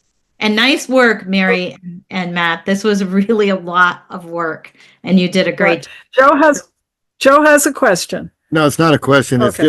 it's just on page 15, there's, in the comp time, it says in excess of fourth, and it should be 40 hours. If you go to page 15 and you look at, where it says comp time, it's just a grammatical thing. Oh, okay. You know, Oh, yeah, in excess of. it should be 40. instead of 40. It's fourth. Yeah, Okay. and that's, I know, that's just, He's good. Yeah, That's he's a- good. Very good. no, Thank you. All right. yep, but that's all. Thank you. And thank you, select board members for, Yeah, right. Bye. yay. Bye. Thank you. So I would ask Bill to run off I think, well, maybe Teresa was. I probably should have asked her that. The final version with the tweaks that she made. Yes. So we'll look for that I would and we'll, anticipate that's gonna come from her. yes. Yeah, you didn't want to type this whole thing? And we'll put it in your packet and we'll have it punched so it can go right in your handbook. All right, phew, that takes care of action item A, and we haven't heard from Bill Sweet, Town Administrator, so. Oh. Question. So we already heard from Kari, who still wasn't, so we had these drafts. Are we taking those up at a later time or? Oh, The public records. The balanced budget policy, and Joey reminds me, the public records policy, the accounting, auditing, and financial reporting policy. So maybe Bill can enlighten us about the balanced budget and the auditing, accounting policies are ones that I haven't seen until this packet, so we haven't had a chance to. They are ones, so we have that request from our meeting with the grant. Right. Okay. We don't explicitly have the policy they're looking for. Some of these help get us closer to that, but in looking for some helpful language from the league on a policy, there are some, these reference one part of her request. These are model policies from the league taken and just filled in the blanks for us. It's just it puts on paper things we are doing already. Yeah. But it makes it a little more official, but we can say to them, yes, we have an adopted policy that covers these things. So you'll remember maybe that Bill and I zoomed into a meeting with the state I think it was compliance officer for our watershed grants that we were getting. the MS4 The MS4 grants, and it was Department of Environmental Conservation. And basically her job was to go through and make sure we have the policies in place so that we're complying with everything we said we would do in the grants. And so she spotted a couple of things and she's been passing them on to it. The lack of written policy in these two areas was one of the omissions. So, and as Bill explained, it's stuff we're doing. Most of it, I mean, there's one or two things that were a little different. It's stuff that we're doing, but it's better to have it in writing. We don't have a policy telling us we're doing it. Right, right. Even though we do it. So do you want to try and do something tonight? Do you want to put it on the agenda for next meeting so we have a chance to read it over now that we know what we're doing? What's your pleasure? Well, I did read them. I have a couple of comments on them. So Okay. if it's time sensitive, then I guess we could slog through it now. Otherwise, it is and it isn't. I mean, we don't have them, but it'd be, being a policy, we can change them at any time. Right. And this isn't going to alter the operation of the town in It any will way, not. shape, or form. It will not. It's just making sure we have another piece of paper that says we're doing stuff right. Well, there is one thing that would alter slightly what we're doing. And maybe that's what Matt's going to bring up. Let's hear Matt's comments. Yeah. which one do you want to talk about first? I think it was 1A. Let's start with 1A because that's. Well, this is just foreign language that came from the league. Yes, it is. So they may know more about this than I do, but there's this part in here about elected auditors, and I just looked at the statute and I was like, this doesn't make any sense. But maybe that's more on the legislature than us. But I mean, there's no provision in there about electing auditors, which we don't do. So I don't know. It's not that the section that's referenced there. So I doesn't saw actually that. talk about electing auditors, but there is a section in there about appointing a professional, which is what we do. Yeah. The town used to have auditors. That's right. We used to elect auditors. Yeah. And I know people that served in that capacity, and then they decided to go to professional service. Yeah, so I noticed section 1682B had a provision about, or made a reference to voting, eliminate the office. I don't know if that's something the town ever did or not. But We did. I think we did. We did. That's why you don't see auditors on the. So it struck me as odd, I guess, to have a reference to the elected auditors when we don't do that. If we voted not to do that, then I would suggest maybe we remove that sentence. We could remove the sentence, and that's fine. And so, I read that too, and I went back and forth in it, and it seemed like if we had an elected auditor, then our independent one would be in addition to that. But if we don't, there's just the one audit. That's, So Yeah. we just take that sentence out, we I could extend think. it out. That's. So then I had a note.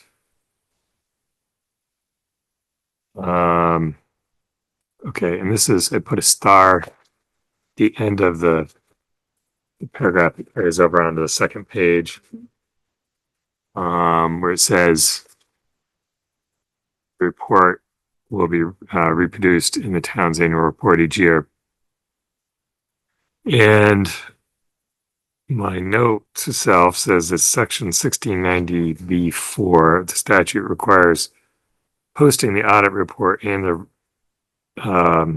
report on internal control on the website, which I didn't find when I looked. In fact, we put at least part of the auditor's report goes in the town Yes, report, but yeah. the current town report wasn't up on the website. We have the prior So one, and that report doesn't include the internal control report. Okay. So I think we may have to do some more posting on the website. that's fine. Okay. So the new town report is now on the website. Okay. So Okay. I got that the posting version always comes after the printed ones. So Yeah. that is there. So I guess in some respect it is there, but it's not as easy. Yeah, it's not an easy thing to just navigate straight to it. Well, and what's not clear, I mean, the statute just talks about the audit report. Okay. Yeah. I don't think there was a definition. So I'm not sure if even what's in the town report really meets the standard, because the town report has a letter from Kari saying if you want the full thing, it's available at the office. Mhm. And I think maybe the statute is telling us the full thing just needs to go online, which would be We've the got- most transparent thing to do anyways. The A.M. Peisch letter, the independent auditor's report, which is on page 45. And then we have a note from Kari, to whom it may concern. Rutland Town finished an audit of the financial statements. Copies are available. So, and she included the terms used in the auditor report, so people could reference what types of funds they're looking at. Yeah, I know that what we got from Andrew is longer. Yeah, very much longer. So is that our question for Andrew? What do we put the right thing in the town report? And if not, we'll just post it on our webpage in addition to the town report. I think Andrew probably ought to glance at this anyways. To me, it sounded like generally Yes. what we're doing, but Yeah. That's fine. Okay. he should probably Sure. look at it, make sure that he agrees that everything's appropriately worded. And if he can answer that question, that'd be great. Otherwise, I don't know, maybe it's So what the content that's gone in the town report over the last however many years had come from him, and that's we yeah. basically reproduce every year the updated version of that. So he's never brought up that we're either too much or not enough, Mhm. but we can certainly get clarity on that. If you want, you can have a note on it. Oh, sure. Yeah. Thank you.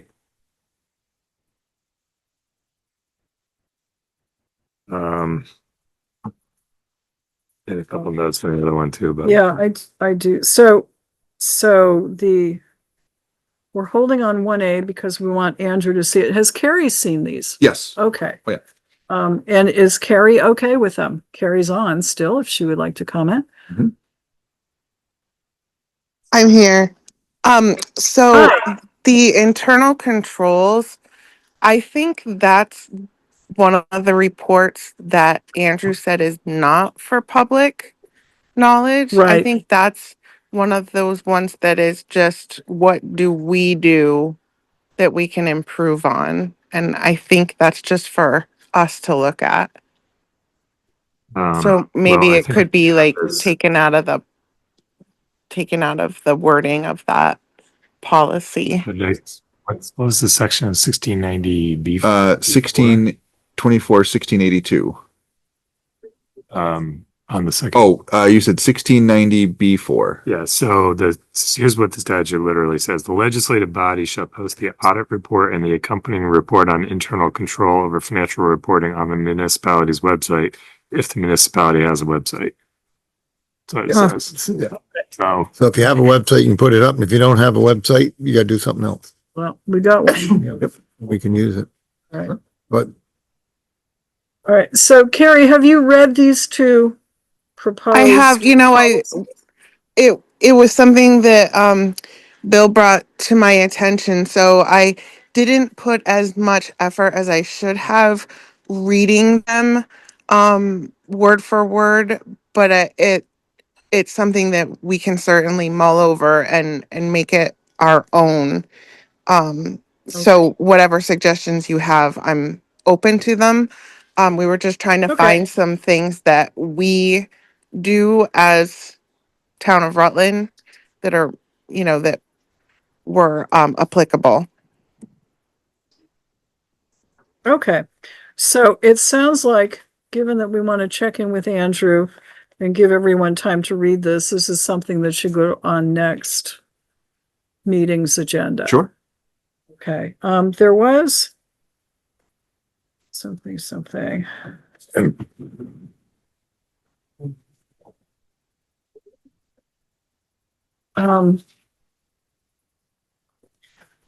I was reading, I think, correct me if I'm wrong, that there's somewhere that we're supposed to actually vote on those orders that we all sign. We all look through and we sign them individually, but I think we're supposed to vote on it. Did anyone else pick that up? There actually is a whole, there are additional model policies from the league Yeah. that I hadn't gotten into, but there are some that specifically talk about orders and things like that. Well, so if you look under, I'm on 1B, budget administration, the first paragraph, the select board administers the town budget through its authority to sign orders for payment of town funds.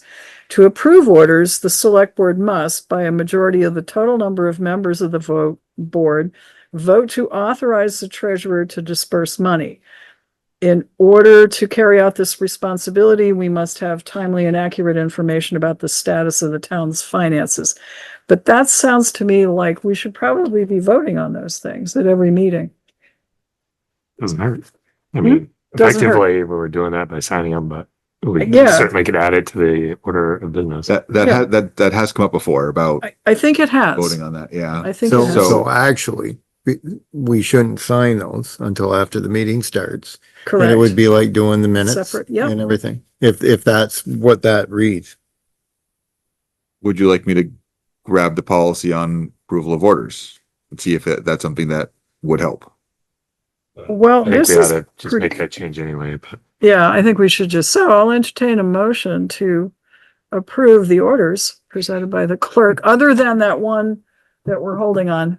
Yeah. The Let's see. radios. well, we've approved.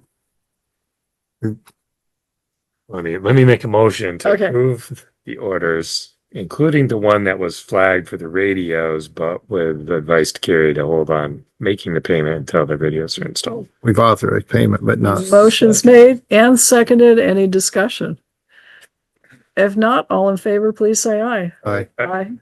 4-0, it carries. Okay, so Bill, if you could add that to our agenda, we'll do this every problem. meeting. Thank you. Okay, so, Couple other items on this one. Oh, sure. If you're ready for them. Yeah. okay, Do you yep, have more? Or- nope, go ahead.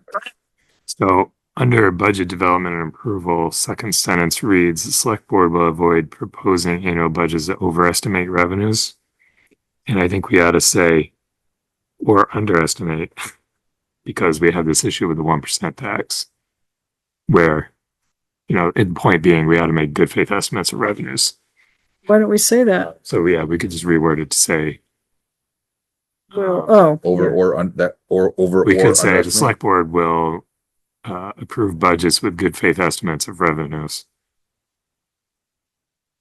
Instead of using over or under. But, Okay. On the second page.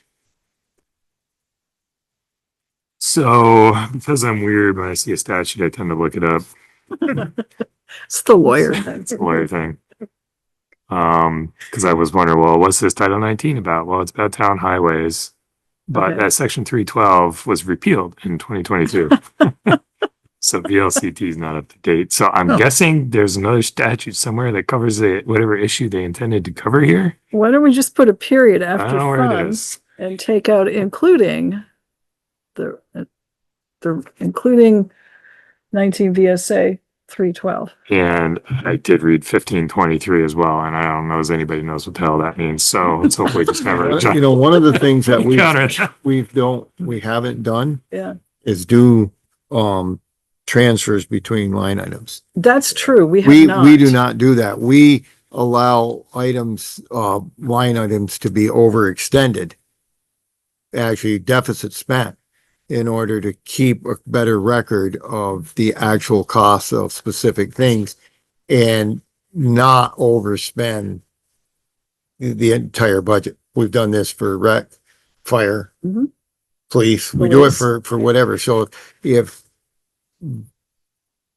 Eddie needs additional money in his equipment fund, and we've authorized him to spend that, but don't overspend the entire budget. Because if you start moving money within line items, you lose the accuracy of what you need in that line item. So whether we do it or not, I mean, this allows you to do it, but we haven't done that as a policy or even, Transfers between. yeah. So that's So- if we did them, we would have to do a majority vote. So you think that the way it's written now, it's fine. to do what we've been It doing? gives us gives a select option. board the option to do that. But what it doesn't do, it doesn't give a clear picture of the expenditure for a particular line item in a particular budget. Yeah, I mean, I suspect though that the purpose, like the concept behind this paragraph is for us to record the reasoning of why we think, in this case, we could overspend a line because we have, say, enough money available elsewhere because we're Within that underspending something budget, else. right, so you can do that. So, I guess maybe the fundamental question is, do we have to vote to authorize overspending a line? We do, and we have, We have, we do that. We so we have maybe we just need authorized, to- yes, maybe we ought to reword that to say we have authorized. overspending a line will require. So traditionally, it's been in a particular department. So Yes. like rec to rec, fire, so like, so this could give an option if you say, we need to move money from rec to police. This is, Complicate this even more for Karen. right, but I think she. Yeah. No on that. I can or go that from way. police to fire. But Let's not go down that. we rabbit hole. don't, you're right. But when we do that, it's typically within that budget, department budget. We don't, Right. never gone outside those lines. So In a recent, that would be the, recent example is Chris wanted to buy the meters for the fire department. And we authorized him to buy those. Use and overspent his new equipment line because he had money somewhere else within his budget. Yeah, And we voted to do that. Yes. So we do vote we do vote. to allow a department to spend more money within a specific line. But I don't think we want to go down this rabbit hole of changing money from No. oh, no, I agree. department to department. No, I agree. No. But that may be like, if there's towns that don't break them out like we do, it's just, you have a budget, Yeah. like that may be. Well, I part mean, of we it. kind of do because we've got the transfer station as part of general. We've got the listers as part of general, Planning but we commission, pretty much right, so kept those- them within those their, Constables, particular we have, ones, yeah. you know, if there is an overture for some reason, that Yeah. general will kind of absorb that, but they are just, they're sub departments within the general. Right. But a long time Well, like ago, I had the a town clerk treasurer tell me that the budgets are just a guideline. He said that you You don't know, have to I've, stick I've to. heard other people say that. And I too. always thought, I mean, well, it's to that effect that if you have 250,000 to spend within a department, as long as you don't overspend that 250 in a fiscal year, you're managing your resources properly. within And we what the, kind what of, the voters have voted. right, they have allowed this department to have this amount of money. It's very difficult to sit down in October, November to figure out what a department's going to use starting the next July 1st. So I think that's why our budgets are usually pretty tight and pretty well organized. And then, there's always some, So, but I was looking at the line item transfers, the second half of it, which kind of imposes on Kari a, what is it called? A budget closing plan, which we haven't done formally, but we have informally, like, for example, Kurt's motion last year about the police not creating a surplus and using, yeah. Right. We were sort of gonna- did that and we voted on it. We put it on the record, but this would impose on Kari coming up with a budget closing plan. And I'm not sure we want to do that. And I'm not sure she wants to do that. So So do we just axe that whole section? Because I it seems kind like of none of would. it's working for us. Yeah. We just put an X in that. yeah, approval of the budget. Yeah. Because none of it seems to be fitting us. Kari, Or do the you- whole section or just the section after the, Kari, do you have an I'm opinion on thinking the this? whole yeah. section. You might want to read it. Yeah, I agree with you. I don't want that last part. Okay. All Do right. you care about Yeah, any see, other that's a section? closing plan that shows transferring items between lines. I mean, we don't really do line item transfers. No. And I'd Well, prefer you- not to Right, because it doesn't give you a true picture of what the budget, what that department needs within a specific line. yeah. Agreed. It's- Agreed. Another thing we got track. Right. Yeah, really. No more. So, yeah, you're saying, all right, Yeah. we had 25,000 in new equipment within this department and they were short, so we took 5,000 out of building maintenance because they didn't use it, so we spent 30,000, but it doesn't show a deficit. So that you don't know that the 25 wasn't enough. That's right. And if you show the We sort- deficit, Well, yeah. we So sort when, of do, actually, but but the way we do it is when a department head is building their new budget and they Yeah. look at, well, and I use new equipment because that's the most volatile. Or equipment repairs. Those are two that you cannot always plan on. So if in the fire department, Chris has 30,000 for equipment maintenance and something goes to heck and he spends 35 or 40, when he's doing his next budget, he can look at that and say, okay, I needed a little more there, so I can tweak this a little and you have a much clearer picture if you just don't transfer funds. we sort of did it not waiting till the end of the year or toward the budget in the police one, when we had to up the amount of money paid to the new school resource officer. Right. And we went through the various lines that had unspent money because it was deferred. And we had it there. And we had it there. Okay, Yeah, so that budget, and that's the budget we're working in right now. yes, We did not anticipate the situation we found ourselves in, but the budget had enough sufficient funds to funds in cover. it to do it. And we don't want to do, and that was with the police, we didn't want to take and supplement that budget. And then at the end of the year, have too much in there and then Ed loses that money, supplementing with hotel money. So you have to be careful how you do that stuff. But I think we've always been on top of that. Okay, so I still hear that we want Andrew's input. Kari would like to review this. I've made some inked in changes, but shall we defer these for a vote until next week or With- 2 weeks from now? Is that okay with folks? Sure. Okay, thanks, Bill. If you have the changes, you can put them in the green folder if you want to. I mean, how would the balanced budget policy is, of course, we balance the budget, I mean, yeah. I think what they're trying to avoid is we don't want to Oh, tax folks more than what we actually plan on spending. I, And I think we do that right, quite. I think we do that pretty well. I was just remembering our church budget in that year that we, never mind. Okay, We don't do faith-based budgeting in the town. faith-based budgeting is what it's called. It's like, the money will come in somehow. Okay. Did I miss something? So public records request. And was this in our packet or held over from last year? This is a holdover. Yeah, this is. All right, I'm not sure that I have it. So what's your pleasure on?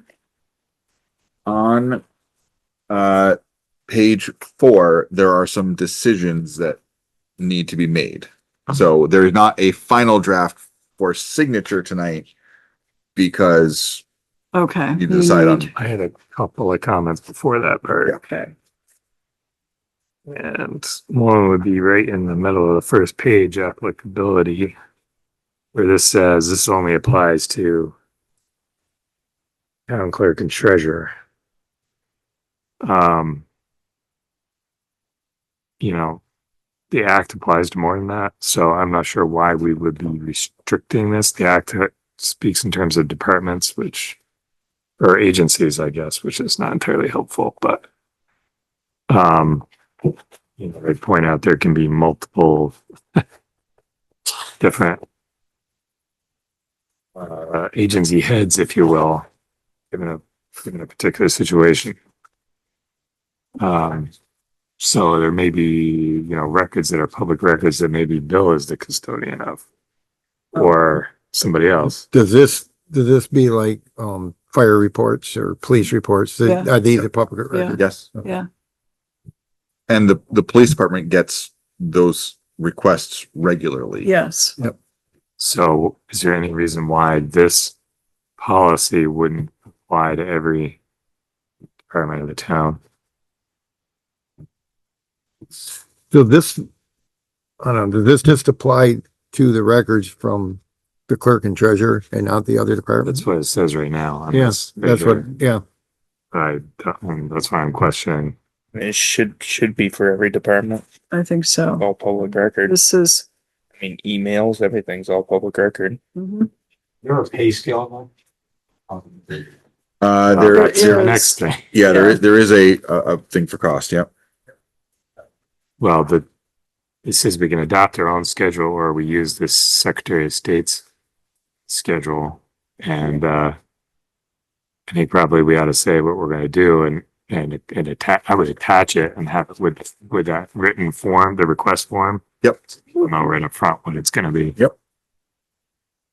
I've never seen Secretary of State's schedule, so I don't know. Pretty extensive. I mean, it covered that, like, Expensive? well, it covers like, the Photo vault copy. time, like all that. There's a whole schedule for all that stuff. So So Kari, don't you have the Secretary of State's schedule posted in your office? The elections calendar, like that No, whole big thing. No, this is the, how much, when people come in to get a public record, how much they need to pay for it. Oh yeah, I have one of those. Yeah. So Kari's already got some of the stuff posted. the fees, yeah. Yeah. Okay. So I think we should use the Secretary of State's one because then, you know, we can just stay current with it. No. Right. Yeah. We've adopted that. We've adopted fee schedules for other things to follow. So that makes it just easier to, Okay. And I think the public records request, whatever, should apply to all departments. I think you're right about that. What And do you want to delete that paragraph then? Just that little section? do you think now? I don't have it in front of me, so I'm gonna There is a copy of that in the green folder. avoid the damn. Oh, no, I'm sorry. There's not. I just told you there's not. I just told you there's not because it's not in there. Yeah, I think we can delete that paragraph. Okay. Okay. That makes sense. And then, I mean, should we be specifying in here that we are adopting the Secretary of State's schedule or? just wanna leave it Is there a fee or- place? Yeah, we should have one sentence just saying that. Charges, Right now it says the charge will be as adopted by us under a statute that I did not read. Or uniform schedule. And so if we're using the uniform schedule, why don't we just say that's what we're doing? yeah, that makes sense. So, so the A ex, while back, a long time ago, we asked about like accident reports. We get a lot of requests for them. And we have, I'm pretty sure our fee is $42 for an accident report, which I think is different than the schedule that the Secretary of State has. And we reached out to other departments and used what they did in order to do it. Okay. Okay, well, that may change what I just said then. But that's the only charge that's different. Anytime we do a report, I mean, I think we looked at it as, on the average, we'll spend at least 2 hours in an accident report. You're paying us 2 hours to investigate an accident for an insurance company. And I think we charge $42 for that right there. Pictures and photographs are extra. So that was just decided by the department. I want to say at the time it was when the police department was fairly new. Not that we're not old now, but we went to you guys and we looked at other departments, and this is the policy we adopted for the pay fee for an accident. But did the select board adopt it, or did the department just do It it? was so long ago, I think they approved it at the time. Yeah, I mean, the reason I ask is just because the language in here right now says the select board would determine it and does cite a statute, which maybe means we're supposed to. So make sure that whatever we're doing matches what we say we're doing. So do we separate out police reports? Except that It's a public record request, but it's a different type of, we will follow the Secretary of State's schedule, except Except where that otherwise accident said. reports from our police department. Or except as otherwise determined by the select board. That leaves it open to anything that we need to Sometimes change. when people request investigations, we block out all the names. Okay, And I mean, sometimes we'll spend hours and hours on these cases, so it didn't seem fair just to hand them out. Right. $2 a page to the whoever requested. all right. I think that thinking. yeah. I don't think the Secretary of State's pays. There's a charge per copy. It's a small charge, but it's charge per copy for black and white separately for photo. And then it's a per minute charge for staff time to reproduce records. Of 30 Per minutes. minute. To For the reproduce first the 30 minutes. records. Sometimes Right. we get those Oh, that's not what people this come in says. Want to cause work. I mean, it's Yeah. their right. Yeah. They say, I want a copy of.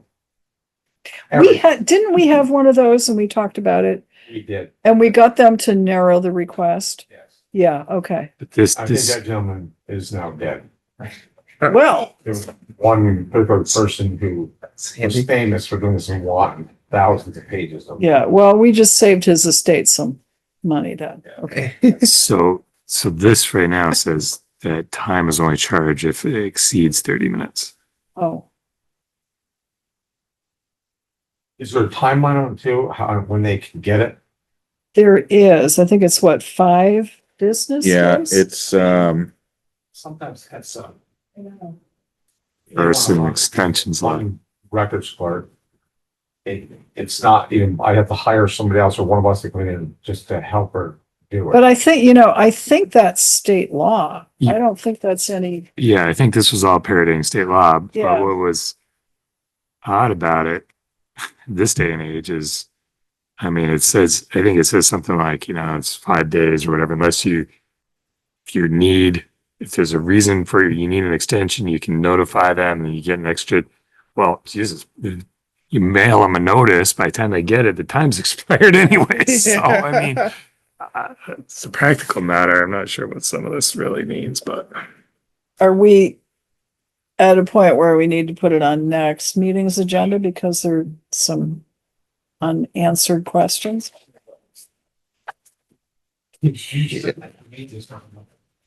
Yeah, and Ed, could you bring our next meeting? Could you just bring back like what your pay fee, your fees are, just so we know what we're working with? So, public And there are records. those, a few questions on the 3rd or 4th page about, you just need to decide The highlighted which way you stuff. want to go. Yeah, the highlighted sections. yeah, and I had a note on the first one that, that this is asking us to decide whether the custodian will or will not provide a copy of public record in a non-standard format. And then it gives examples. To me, it seems like the custodian really needs to have the discretion. It's on a case-by-case basis what they're being asked to do and whether that's appropriate or, get a good use of time. To me, it doesn't make sense to say either will or will not. It just depends on how practical it is. I don't know if We can do I that. mean, there's the standards are like the normal, typically just physical sizes. So I think if somebody's Yeah. requesting something that's just outside that norm, it's like, you know, oh, I want a plat produced on 24 by 36 paper. We can't do that. Like we don't have the capability to do that. So I think that's maybe in that respect is like, we won't because we just can't. And then the next one is about creation of public records when one doesn't exist, but you don't That give was us an interesting. example here of what that means, like Yeah. how that would But- come Create a up. public record that doesn't Yeah, exist. I'd rather like interesting topic, but I would say we will not provide one that does not exist because it does not. That would be my inclination. Yeah. I guess That seems like a I'm pretty. curious Right, to know if the league has an example of how that might come up where it might be appropriate to do so. I mean, there may be something where it's not obvious. Obviously, you're not, you know, Unless they're getting into forging stuff, I guess, if that's I don't know. what that's trying to But cover. if we say we won't do it, then we're gonna end the conversation. So Yeah. it was interesting, and I had the same kind of question about that. So what's your pleasure with this? The public records request policy. Bring it back next meeting. Okay. Way I can go to bed. just say Bill is Yeah. nitpicking Yeah, thing if you'd like. for again lawyers. Anytime not it says embarrassed. superior I've been court, up it since should say 2. civil division of. Okay. I copied that. Most of this came directly from theirs, and I did build it up like, probably old. but I will add that too. Right. So we've got a couple of other things to go through. And I Yeah. forgot to put on your desk earlier. These are the. In order to get this put the going. Oh, Minutes I do. Okay. I was looking, I keep looking and I can't. Oh, there they are. I said Okay. they're on your desk, and then yeah, then there they are. So we're still on Yep. Bill's report. Yeah. All right. So, on your desks, that's everything from the, one more thing in the packet. Okay. Yeah, there is. The Child Abuse Prevention Month, is April 1st. This is their request for donations and for which they provide pinwheels. My recommendation is if we want to give them a donation, please do so, but please, they can keep the pinwheels. We I still think we have have some. pinwheels left from the last time. We have pinwheels left from. So I think we should send a donation in. Yes. Where does and I know we had one of these before, so remind me, where does the money come from if we do a donation like that? I think, is miscellaneous it line. select board miscellaneous? Yeah, the miscellaneous line, Yeah. yeah. And we have plenty on there. This also is for like flowers or fruit baskets Yes. for, people who are sick or, yeah. Is there a motion? Can't remember what we used to give them. $100. I think. Yes. Normally they say they're selling pinwheels for $1 each. We recommend purchasing 100. I bet you do. Send a donation and you guys can sell the pinwheel We're somewhere not else. gonna sell them. I move that we donate $100 to the child abuse prevention. Second. Motion's been made. Is there a second? Second. Motion's made and seconded. Any discussion? All right, I used to do some of that in my past life. All in favor of the donation, please say aye. Aye. Aye. Motion carries. Thank you. 4-0. Take care of that. On your desk is a permit request from the Hubbards to renew their certification as a salvage yard. Mary, you have the original I there have as a the sticker on the original. side of it, and there And is there's a plenty of signature place for lines. everyone to sign. Move to approve. Second. Motion's been made and seconded to approve. This is a 5-year thing. Permit. 5 years for the salvage This area. is just Yeah. extending the approval. Yes. for what Yeah, this they is. do have this. Yeah, yeah. Okay, discussion? If not, all in favor, please say aye. Aye. Aye. Motion carries 4-0. Sign in. Send that around. I gave the scholarship committee their forms from last year for them to review and take a look and see if they want to make any updates before we send them out into the world if they are approved at town meeting day. Something we've talked about with updating the forms. We haven't gotten around to it, but they have their forms if they want to make some changes, and then there might be some small ones. Town reports are should be in homes, and they are here. So, they started arriving over the weekend, and we have 2 copies here available. If somebody needs an extra one or two, but they are ready. One of the things that Teresa had brought up during discussions was the labor posters for the departments. Yes. And there was a company she had recommended, and I have procured them, and some departments have already picked them up, but in their mailboxes, if they have not already, are a copy for every department, and they're out in the hallway here as well. And this company will send us updates as they are done. So if the federal changes or the Vermont changes, they will proactively send them to us, which is good. Very helpful. Very, very helpful. How much did it cost? It was about 300. Okay. And I got 7 sets. Okay. So it's here, both fire stations, the police department, highway department, the highway department, transfer station, and the pool. So they got other, things that we forget that we need to do, posting notices to employees and fair labor standards and all of that good stuff. So there's two posters. One's a federal, one's a Vermont. So it's all inclusive, which was very nice. So they're in the hallway out there if anybody wants to take a look at them. And I think that is. Oh, Dave had mentioned. We've gotten a phone. I got a phone call from someone from Weston and Sampson, who was contracted by Fire District 5 about their well. And their short version of their request was, what would the town think about running a municipal water line from the city up to Fire District 5's well house? That's not a great question. Remind me which one's 5 again? Yeah. Your neighbors to the west. Hitzel. Hitzel Terrace. Oh, Well, funny they should ask. It is. So we talked about 45 minutes, and basically I said his scope was contracted by them. They have higher PFAS levels. No, they're not EPA warning levels, but they are at state warning levels. So they need to either put in a mitigation system or change their water source. That's weird because we don't, but huh. once that hits, it's like game over. Yeah. Yeah. So their recommendation for cost and for maintenance is to connect to the city. Yep. This gentleman has a conversation with the city already.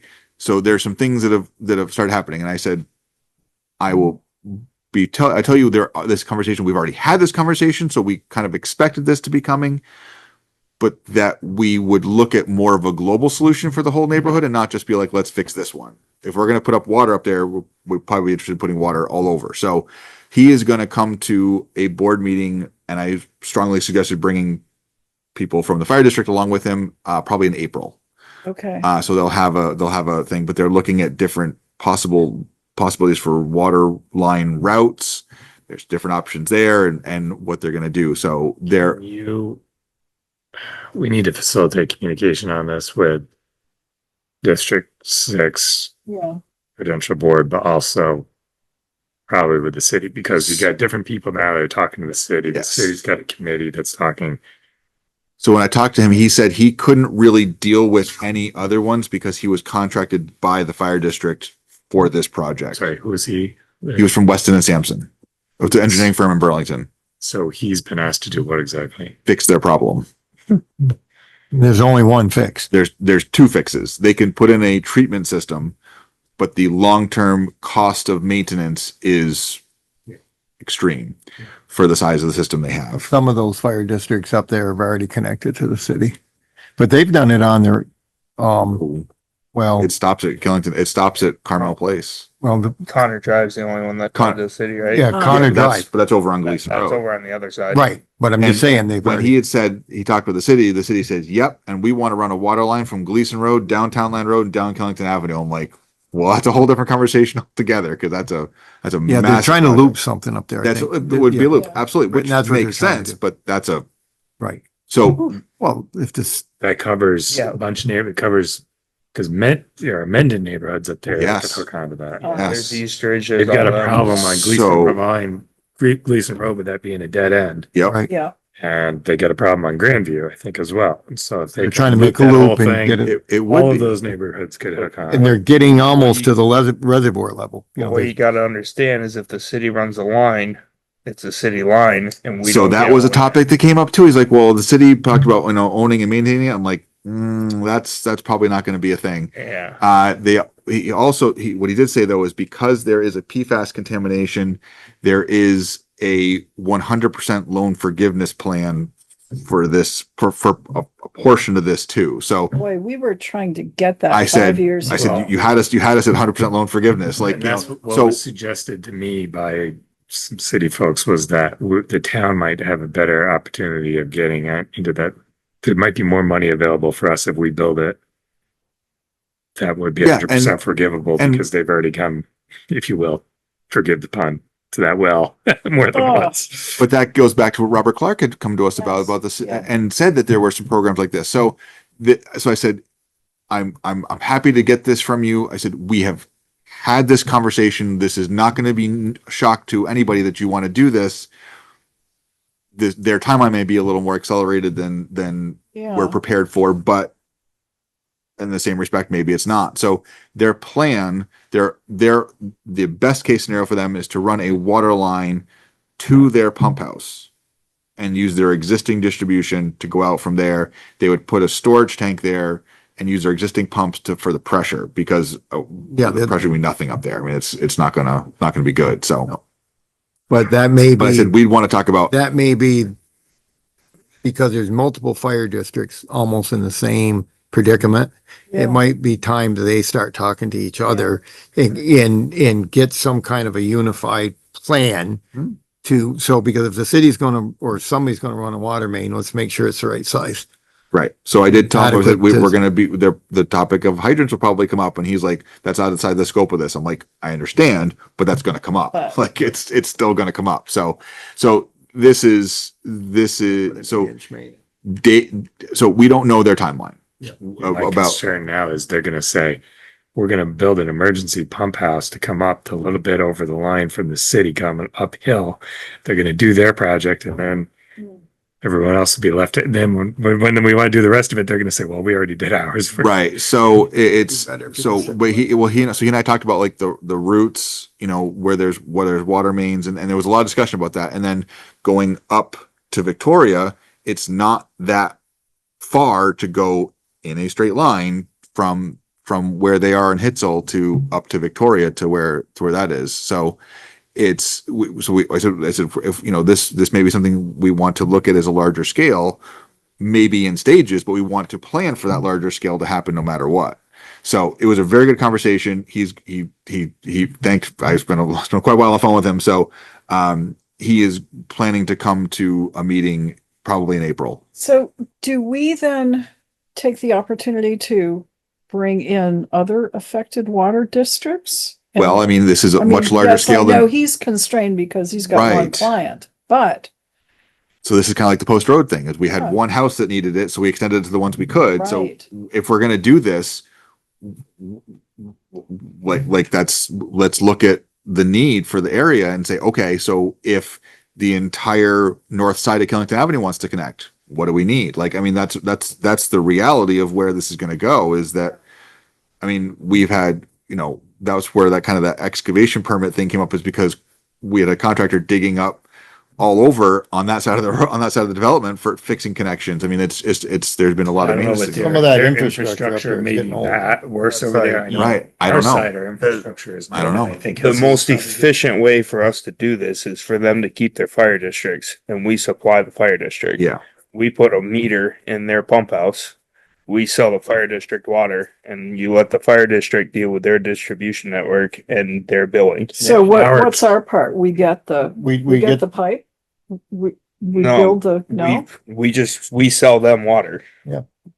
where do we get the water from? We buy it from the Buy city. it from the city, and we're Okay. getting our O and M on That way top. we put the main in and we get the O and M. Okay, so yes, we do, We're we getting do the put the O&M main in. on. Okay. Yes. And then we have control, the But- town has control over those mains within the town's boundaries. Mostly, we're not taking over all this random 2-inch copper line that's Oh, yeah. spaghettied everywhere. That's brittle and wants to break. And We just, the And how- town could take over the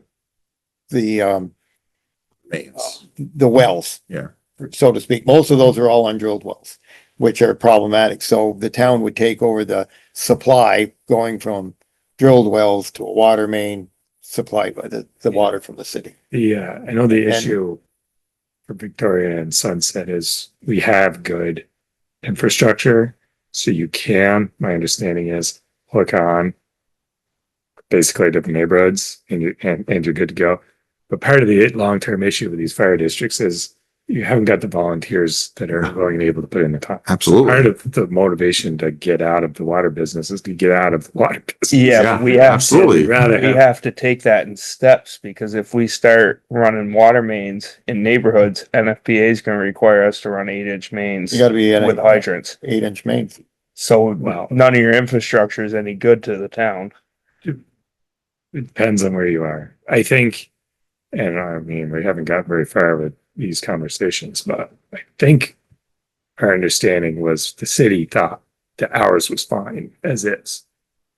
Yeah, I don't know where It may the not be the case everywhere. I don't know where the requirements and the cutoff are. Like we're good on Post Road. We have a 2-inch line up through there with no hydrants, but I don't know. I haven't read through NFPA to figure out where that cutoff is. I assume it has something to do with households. We have hydrant on When we did the Center Rutland Station, You do? we were gonna hook onto the water main off of That's Simons probably a Avenue. blow off. And we couldn't because it's a 6-inch main. Yeah. And that's why we ended up running the 8-inch main down Route 4 to the front of the station. Cause the Center Rutland Fire District had water on, one side of the bridge. So they extended it down and we hooked on and the town paid for that to the station because you can't if you put a 6-inch main in the ground, it doesn't meet the NFPA requirements. You have to have 8-inch. You have to put 8-inch mains in the ground, and I don't think anybody will put, because once you put the mains in the ground, they're gonna be looking for fire protection. And then you gotta go to the 8-inch. So what do we do with this? Just wait and There's- see what there's- comes up yeah. at the April meeting? Yeah. There's nothing to do at the moment. There's no Okay. formal requests. There's no, this was more of an exploratory conversation. So, Yeah, but it was very interesting Things and that it you was, need to do yeah. in Is your development. get the and your contact people, is information. they need to start talking together Yeah, and share because the They idea, tried. In the past, Hitzel wasn't interested, but now they have a problem, so now Right. they're interested. right? So in this, But they well, didn't- they didn't eventually that contact problem, us. your problem is something different, right? Well, ultimately, it's the same problem, different variations of the same thing, Problem. which is the water source is at risk. Right. If you lose your water, if you lose your source, And I think a lot of those Yeah. fire districts were set up for a certain number of residents and they've exceeded those. Mhm. I think the development is more than what they initially started and it just went south. but that wouldn't be the case for ours. I don't think, and I don't think either of those because there haven't been. Yeah. They're- But the rules keep changing for you guys and that's the problem. Mm. When they put the fire districts in, the rules for water were different than the rules that keep coming out now.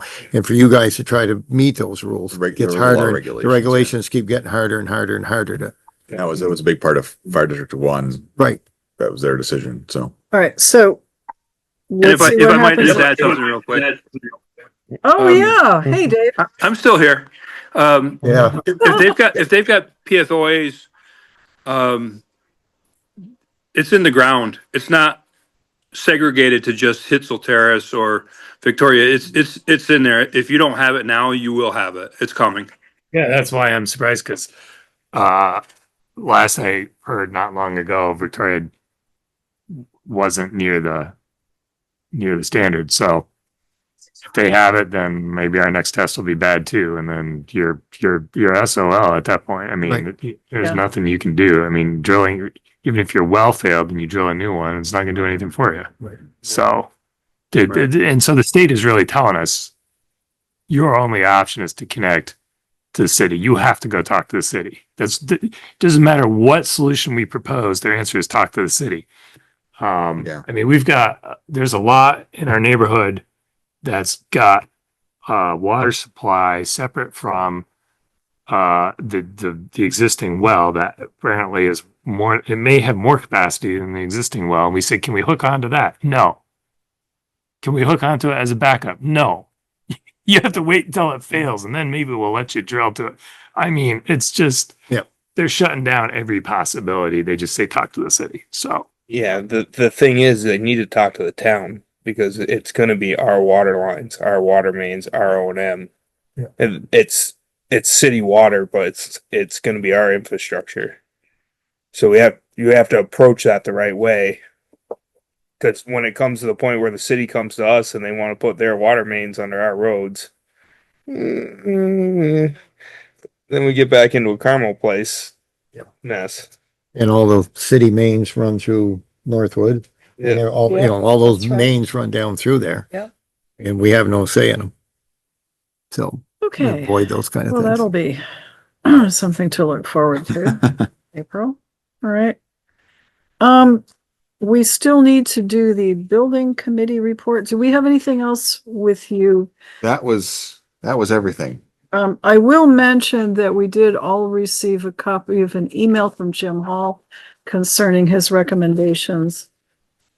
I think it's one of those where we receive it on record. Frankly, it deals with the appropriations that are already printed on the ballot, so I don't think it's really Nothing we can do. about it. nothing we can do at this point. Longer range, I don't know, longer range, I suppose we could revisit the policy on appropriations. I think that's what he had requested in the past, but okay, so received on record the email from Jim Hall. All right, Building Technology Committee met. What have we got? So Kurt and I and Bill met as a building committee on Friday. We're discuss numerous things. I guess we'll start with item one is now that the PD has moved out of their office, that is a larger office. And so Bill's request would be that he could move into that office. There's a little upgrade work, replace carpet and some painting and a little bit of stuff to do in there. His office would be transitioned to basically, not really, well, I guess it would be supplies. A lot of the cleaning supplies and different supplies for this building are scattered in different places in the attic and whatever. So that room would be, There's some out here. yeah, some of it's out here. So we, paper, a lot of the stuff that runs this floor of this building could be stored in there in one place. It could also be, that office could be sort of the refrigerator, microwave that are in Kari's office could be moved into where Bill is. And so, the cost of replacing the carpet, cause it's pretty worn, to match whatever else is here is about $1,850. And then the painting would run about $800. So we were looking about $2,600 to upgrade that, old police office into an office for the town administrator. And one of the advantages of that is the linking door. I kind of like, that door between the two offices would be together. And that makes it kind of, I don't know if it's more secure, but it's a good conduit for moving stuff back and forth. Kurt and I thought that was a good idea. So Is there anyone else I've heard about 4 different folks who have their eye on that office. No one said anything about it. nobody's but they approached either one of us. No. I think Marty at one point was eyeing it. Marty's looking for a space. Yes. Okay. it's a And whole new building. I know, he's got a building. What Don't is tell it? him that. Give him put a table in that kitchen. That's what So it's for. he and I have talked about that, and I think we have some plans, some things that we can work out to use the space that we have. He doesn't need like a full-time space, but if there's something he needs a space to work in, which we can absolutely accommodate, that won't be a problem. We did, and that would be one of the things that Bill's old office could be used like a conference room. So Okay. if Marty Because had, the other group is the planning commission, who really, they borrow our room fine right. but I don't know, you would know better. They have some need for storage, I would assume. Very, their biggest storage need is already in my filing cabinets. All right. It's all the subdivision records. That's everything else they do is. Okay, and the listers wanted to make sure they had a place to have lunch, and you just mentioned That would moving be the probably part of that. table and, That would be a multi-purpose Yep. little room. That would be very easy to set up like that, but so we talked about moving all, like, so in the attic stairway is all the cleaning supplies, but it's always difficult to get in there. So this would move a lot of the stuff that's just kind of homeless right now into a single area. okay, so what I'm getting at, if we do a multi-purpose room for your old office, which is, it was really handy tonight because this room was occupied to be able to go into a separate space in there and have a small committee meeting. Right. So I want to keep that ability if we can Yep. at all. And I Absolutely. think we can. Yeah. So cleaning supplies tucked in a corner won't do it for me. They have to be a place where cleaning We supplies have a cabinet live. for them. No, to they'll go be in in. a cabinet. They aren't going to be just A closed cabinet. haphazardly piled. Okay. Oh, no. It's not gonna look like- We have a closed cabinet for them to go into, so. Yeah. Yeah. Okay. Yes. And- Oh, you and- guys have already, you've already got it. Well, we've talked about it and the needs and what needs to be there and what's available. So Will your whole desk set up, fit in there? Yes, Okay. it is. It can morph. Yes, it can move Okay. around. So. Okay, yes. what are you gonna use the closet for? I don't know. That was where the safe was, but now the safe's I know. gone. So The safe is still there. no, it's gone. it's gone. Oh, How was yeah. that done? Okay, It was done. There was apparently a clandestine endeavor, and it disappeared over the weekend. So right. Town office was broken into. The police aren't there. I don't think Stuff's walking out. I'll go look for it. yeah, You alerted the police and they yeah. So just they shrugged. they're looking into it. Yeah. No, the safe's gone. They got it out. So. Okay, good. So anyway, All so right, so you recommend, yeah, we would recommend it's a total of approximately $2,662 for the carpet and painting to redo that room. Carpet King, for the carpet, and Racine's to do the painting, and we purchased the paint ourselves through, Sherwin-Williams. all right, 26 what? It's 2650. Oh, 2650. Yep. Well, 2650 is for the new carpet. No. The carpet is 1850 1850. from the Carpet King. Am I looking at the right Well, thing? it's a line above it where it says Carpet King Gotcha, 1850. okay, so And then, that, and then the painting is the Painting couple labor is lines down. 500. Yep. The painting 500. supplies. So we have a state contract pricing through Sherwin-Williams. Oh, So- nice, okay. We've done this before where the vendor buys the paint, they go get it, and then we get billed for it. Who did the painting out in the hallway that had to be repainted? This is the one that fixed it. Okay, These are we're people sure that- about that. Oh, yes. Yes, yes. Oh, yes. Okay. Yeah, we made sure. It was, All right, boy, I good. forgot- I don't Forgot know who who that it other was. guy's coming in. Yeah, but that was in a while ago. The paint that it was all peeling off. Yes, Yes, no, this is the one that fixed it for us. okay. So So we'd like, 2650, and is that a motion from the committee? yes, Second. Motion's made in second, but the bigger thing is Bill gets a new office, right? That's it. That's all the work that needs to be done to Yeah. accomplish that. No, then we gotta work on his office. after then he moves there's out. nothing to be done in there for upgrades other than moving equipment. Just and moving, move stuff yeah, around. moving things around, yeah. Yeah, but there should be no, We have like the table we use in there, we can use that until we decide we want to get something else for it, but that's easy to put up in there, so. And you have the money in the. yes, there's, Okay. I can start with that portion of it if you want. There is, approximately $26,000 Yep. in the building maintenance for this building. So all of these endeavors that we're going to do are going to come from that amount of money. All right, so motion's made and seconded. Is there any further discussion? If not, all in favor of spending 2650 to upgrade the old police room and move Bill into it, please say aye. Right. Aye, motion carries. I And- can make the closet Marty's office. There you go. Perfect. Get a nice little sign, his own private little workspace. I'm not gonna tell him. I'll sell it to him, it'll be okay. So And then, but we also had remarks that should be included in the minutes about the multi-use aspect of right, the there will be a- remaining office. right, that is Okay. planned for that room. Next, building committee. Yeah, so the next expenditure is another step in the downstairs remodeling and upgrades. So there's an electrical panel and some other equipment that needs to be moved. Rob Stubbins has done just about all the work there and there gave us a quote of 714721 to move that last electrical. I think that's the last electrical It is the panel last one, that yes. has to be moved and upgrade. So we're getting some of the archaic stuff out of the basement, all of it moved into manageable locations to progress. Yeah, it's gonna get rid of the sub panel and get all everything brought back to the main panel. Is So that this- the room off the kitchen Um, downstairs? It's, when you walk downstairs, you get downstairs, turn right, you're looking Yeah. at the sub panel. Okay. It's, yeah. Yeah, and so, and this is all, Kind of gross looking. Oh, and it's all in preparation. Once we figure out how we're going to finance the final downstairs renovation. We have the plans for downstairs, but the electrical stuff was always the stuff that had to be moved first. Is Stubbins on our preferred vendor list? Yes, yeah, they've done They've very, done a very, lot. they did the whole upgrade to begin with. Yeah, They did they've an done everything amazing down there. job.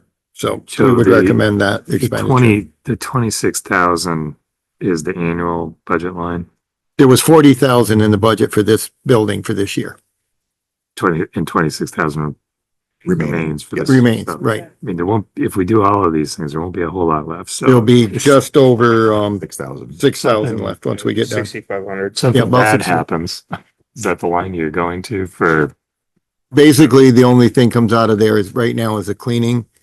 They do here the weekly cleanings And the lawn and mowing. the lawn mowing. That'd be it. And we should be able to And cover our that. exterminator, but that's. Okay, so is there a motion? Yep, from that's a building? recommendation, the Okay, 71. 714721. Second. Seconded. Any further discussion? If not, all in favor of the electrical quote from Stubbins Electric for moving for the electrical upgrade finish work, we hope. Please say aye. Aye. Aye.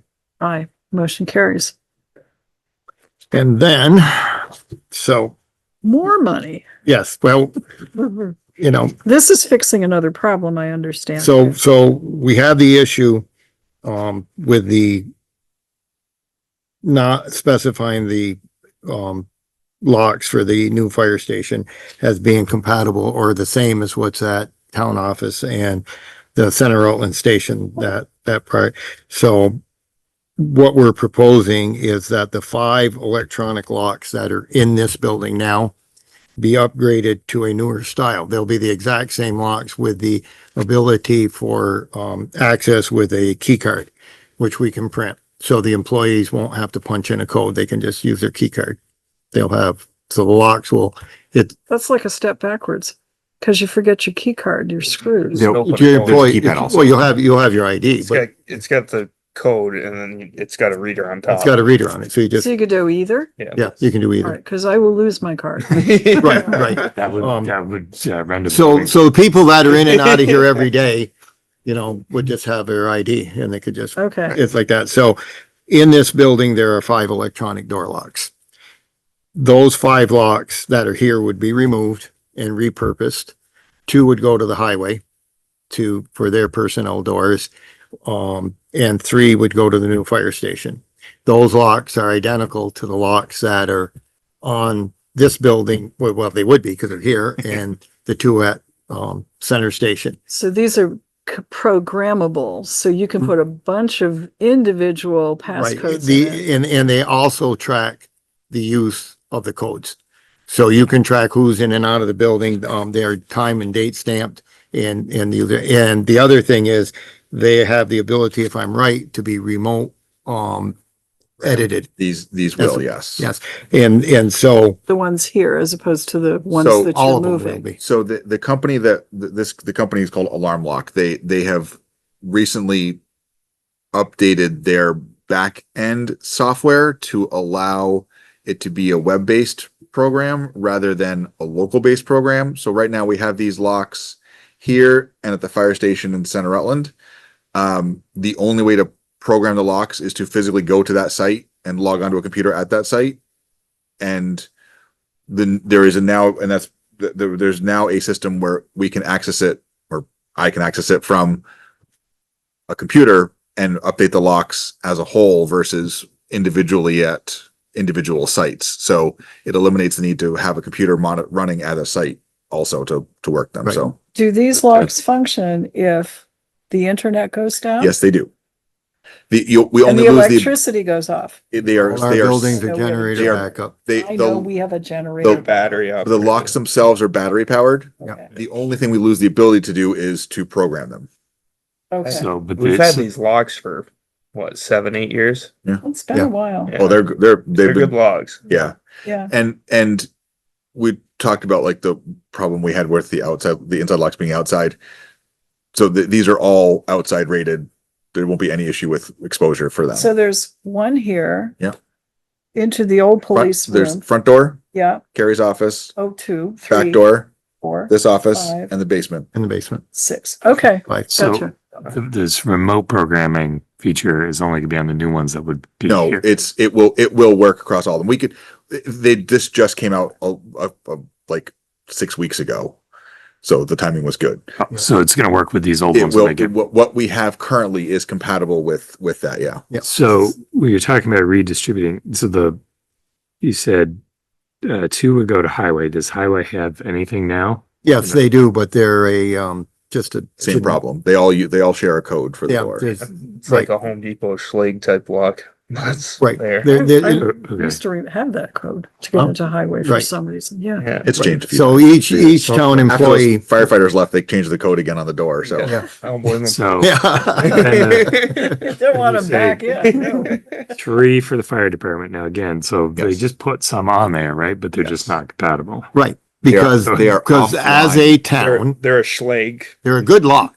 It's just, they're not the locks that are compatible with the ones. So in order to put a program into those, a code, you have to manually do it. They're non-trackable. So you don't know who's in and out of the building. So that's why we're trying to do this in somewhere in the development of the public safety building, that specification that the locks would be the same as the 5 here and the 2 at center was left out. So which 3 doors are we talking about here at the fire department? there are 2 doors into the apparatus, one by the pickup truck out the south side of the building, or east side of the building, I guess, and one on the directly in the apparatus on the other side by the parking lot. And then there's the one from the emergency operations center. That's the same kind of lock. That's You mean like on the inside? on the inside, yeah, Into from the from garage. where people go into the foyer, like for the police. If you turn right, that's the emergency operations center. That door has that same lock From the foyer. from the foyer into that room to keep the public from being able to walk in. So, and so those are the 3 you're talking about change. Yes. So then what about the outside to go into the foyer? There's one there. That's right? not that's not ours. ours. That's the police That's the door. police department. Right, and then they have one on the other side. Yep. Probably. Yeah, So they have their and own. they Separate. monitor their own system. They do. You don't control access. And nor do I want to. Those are keyed, aren't they? The door locks on, like to come in the back where you're at, where your They have vehicles, key fob. those are those big, those are keyed. They're not electronic. They got key Yeah, the fobs. big ones for the, what leads into this. Yeah. Bell doors are those- They're big. Yeah, Big Yeah. keys. No, but no, they're outside exterior doors are key fob right. pads. Yeah, the outside one, but So those 3. We have control of those. Separately. Program. Yeah, they have their own. Keep track of everybody comes and goes. yeah, So those 5 blocks come off, then Yeah.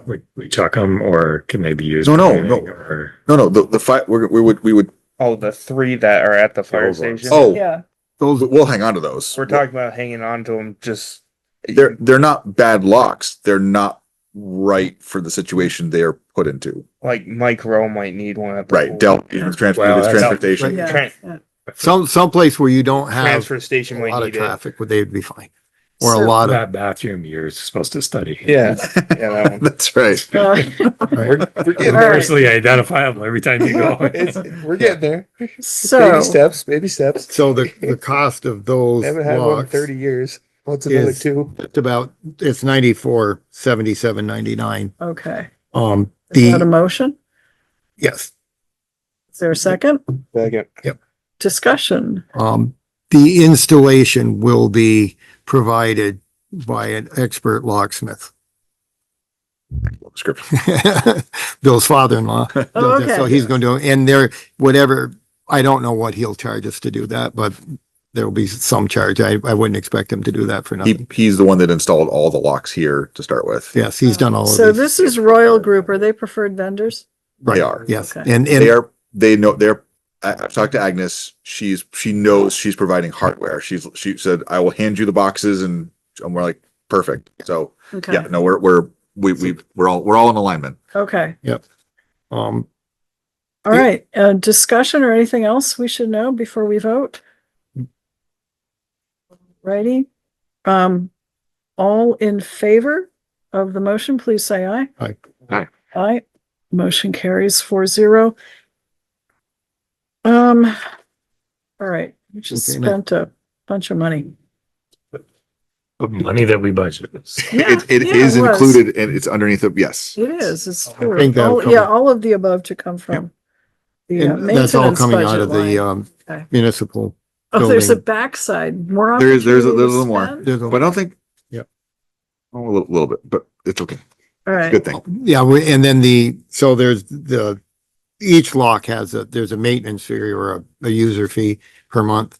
And the total is $432 A year. for locks, and that would be taken out of each building's, building maintenance to cover those costs. So the devices that allow us to monitor the locks and upgrade them, each building will have to have one. Okay. And the charge is $3 per lock. So, Yeah,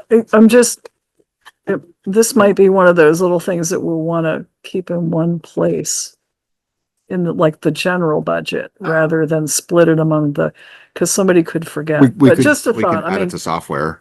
we could do it through Yeah. the software, the building maintenance for here, and just, because probably will be billed once. yes, Almost It'll all be certainly. one Yeah. bill, so that could just stay within this building's, yeah, I think that Yeah, would that's make fine. more We sense. can, maintenance. I can, And that'll be, that way, because yeah. But it's the added security for the buildings, Mhm. the monitoring who's in and out, that's all good stuff. Righty. come in handy a few times. Yeah. And then, Oh, you open the door when the safe left. so the back of this bill, if you want to explain sure. there is a 911 number for Oh, right. McKinley Station, and it's $62. We have somewhere, You get your example on my desk there. this is the example that, so it'll be a vertical sign, 272, 4x18, something like that, or 6x18 18 inches tall, 4 inches wide. wide with the numbers. So those are three separate signs and they go in three separate. There's No, there's examples one of sign with three number. different Color colors. examples. All right. So I think we're going black on white, Black. Yeah. black on white. The Yeah, recommend, well, we got quite a few colors going on up at the buildings. Might as well slap another one on there. so black, the red numbers on a red building won't stand They out as won't- good. Yeah, okay. I don't care so the black on a white All right. background.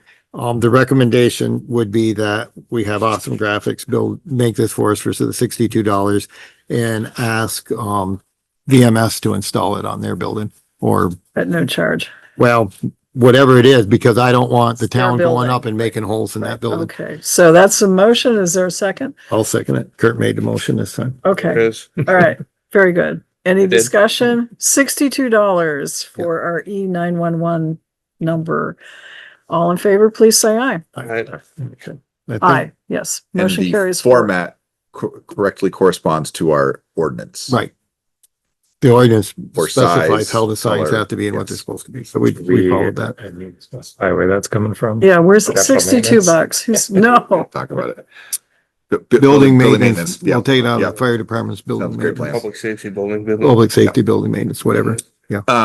Next thing is we have probably about 30 or so old metal chairs downstairs. We purchased the new plastic ones, which have been replaced on the carrier. So the metal ones are now available. We talked about okay. what we wanted to do with them. They're there. These are They're the folding chairs. folding chairs. Not the ugly things that we got for free, which somebody Correct. dumped Though on we've us. only got about 5 or 6 of those left. The rest, they've all kind of wandered. They've all been, Good. they've been given away slowly but surely. All right. But these are metal folding chairs, Okay. no cushions. They're not broken. They're just Uncomfortable. Yeah. So we talked about what to do with them, and they said wait till after the election and we can advertise them.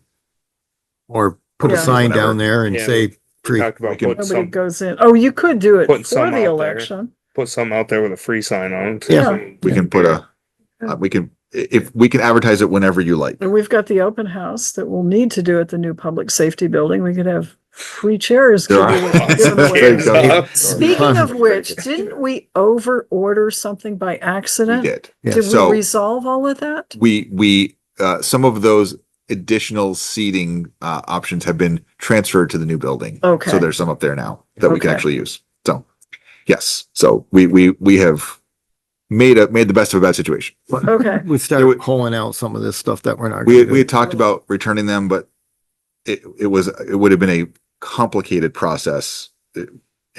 Which Okay. Yeah, because the number they delivered didn't match the order. well, If I, Oh, it they was come 4 to a weird. box. Yeah. We ordered 100, so we got 25 boxes. But in order to return like 40, you have to select you had to select the quantity, but the box quantity didn't match it because it doesn't tell you how many they shipped. So it was going, and we had to bring them to wherever we want to ship them from. So that was a different problem Well, altogether. So you've now got a multi-purpose room, we have, so we need some will, chairs there. we got them taken care of. All right. We've been talking to Nemrick about their software. They are we are built into the budget for this coming year is the cost of replacing the server downstairs. It's time to do that. One of the bigger things that we put on it is Nemrick. They have been encouraging towns to switch to their cloud platform, which allows, it's essentially the same modules, but it's all web-based instead of being server-based. Once upon a time, when Nemrick was first put here, back with that was a Joe and Larry Gold endeavor. Mm-hmm. They set it up differently than Nemrick would have encouraged them to, which has perpetually caused problems. This would eliminate that as a problem. It would also allow remote access much more easily. Excuse me. There is a one-time charge to migrate our data, and then there's a per month per user cost. Which can go up and up and up. I know that this is the Yep. trend. I know everything is going, and I just got closed out of my favorite QuickBooks program because I was told I needed to move to a subscription service, which I'm Yeah, they do. not going to do. Yeah. So, But you guys say this will actually save money versus what they're doing now? So there's a couple things there's some ongoing support we end up calling Nemrick for because we end up inevitably with some issues. There are some support fees that come from that. This would make those essentially go away because we wouldn't have the problems because we wouldn't have it to be on a server anymore. The other thing we can do is actually we don't need to spend as much on a new piece of hardware for the building because we don't have to build it for the capability of storing and running Nemrick on it as well. So Have an annual fee now for the server-based program, or how does that work? You just buy it there are fees for Nemrick, and it's built into the budget. And I think the budget right now is like 14,000, and we do pay a fee, but this would replace that. So, we're replacing I don't- 14,000 with 1,400. I don't know I don't see any bills from Nemrick at all, so I don't know what that comes from. That's a Kari question. But this Yeah. is You know, One of the things it does do, and it's in these notes, is that, it gets those records offsite, Yeah, I know. which is one of the things that we've been encouraged to Yes. do. Yes. So Yeah. he's traditionally talked about a disaster recovery plan, which is Yeah. a bigger thing to take on. But I've actually got someone I've talked to today we're gonna have a preliminary conversation about what that all looks like, and they're going to help us with some stuff. So, but this would be part of that, because if there's ever a catastrophic anything that happens in this building, this is arguably, besides the town records themselves, this is the most important piece of software that we operate. So everything else is backed up. This is backed up, but it's only accessible in the building. So, Backup, there, the backup's offsite though. I mean, no, Really? Yeah, no, that's there, You there don't is take the floppy disks home with you? negative. they A have backup quarter or 3.5. tapes. They're 2 terabyte discs. They're a little bigger. We take it out of the drive, put it in the vault.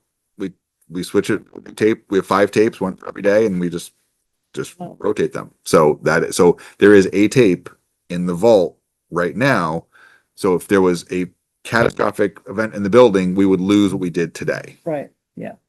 So that's, I've looked at, Nemrick does do a backup, but we've never tested it. I mean, I'm sure it works, but we never tested theirs. But we've looked at options for doing our backups offsite, and the cost, because of the amount of data that we have, the time it takes to back up that amount of data requires a certain level.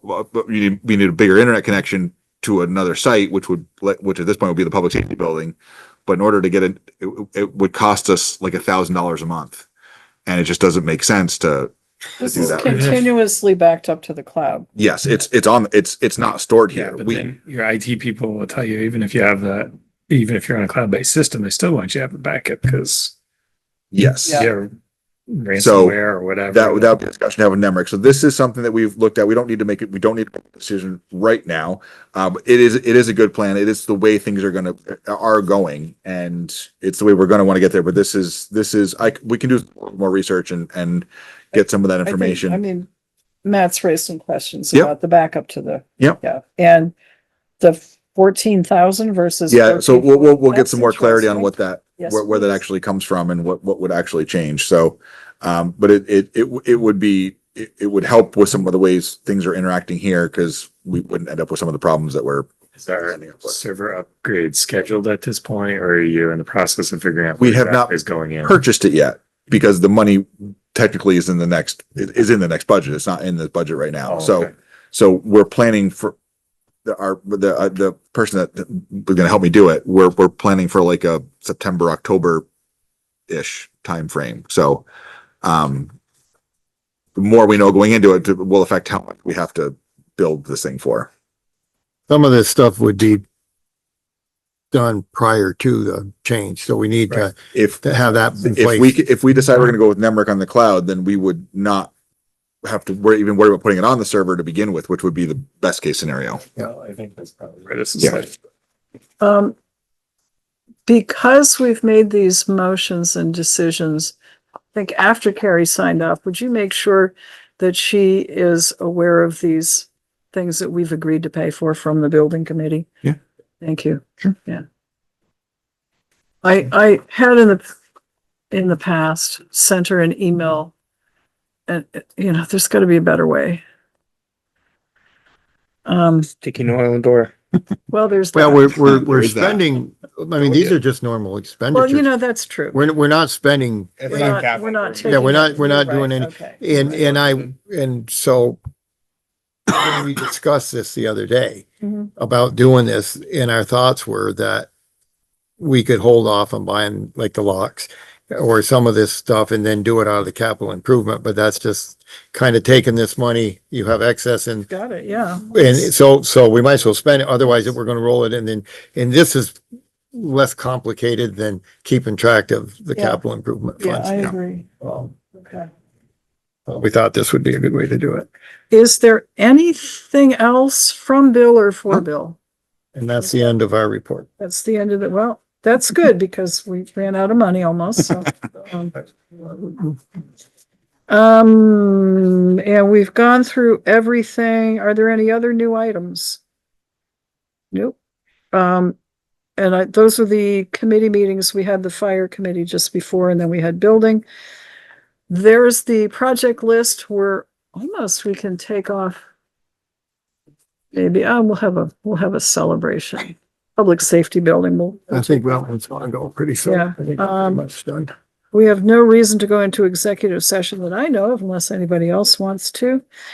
What I should say, because this will be our time before town meeting, reporting on Monday night. I've asked Sharon to do rec and suggested that one of you two do fire. Whatever you want. All right. If Kurt does highway, like he did, and you do fire, you can also do a quick update on the public safety building. How's that? Yep. Okay. I'll do general. You'll do police. You're gonna be stuck moderating again? You appointed me. Oh, that's right, we did appoint him. Right, we did. Never mind. Until- He's it. That was a dumb someone else, question. like, He's it. It's in He's it. perpetuity at this point. And so write-in, opportunity for write-in votes for moderator. Okay.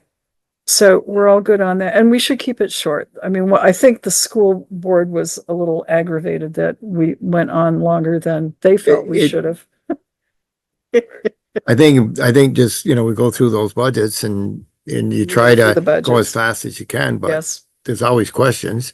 And I think we're going to hear the same questions we heard Well. 3, 4 weeks ago. Had hers answered, so she may. Yeah. Well, they aren't going to change. She'll find more. Oh, sure. Yeah. But that's Because the all right. report is now out, so she'll have a chance to go. No, she's always, she She's shows that standing she's in. read the stuff. Yeah. Standing in for everybody else who's not there, so That's I right. always appreciate it. Yes. Yes. Move to adjourn. Second. Motion's made and seconded and non-debatable. All in favor, please say aye. Aye. Aye. Motion carries and we're done.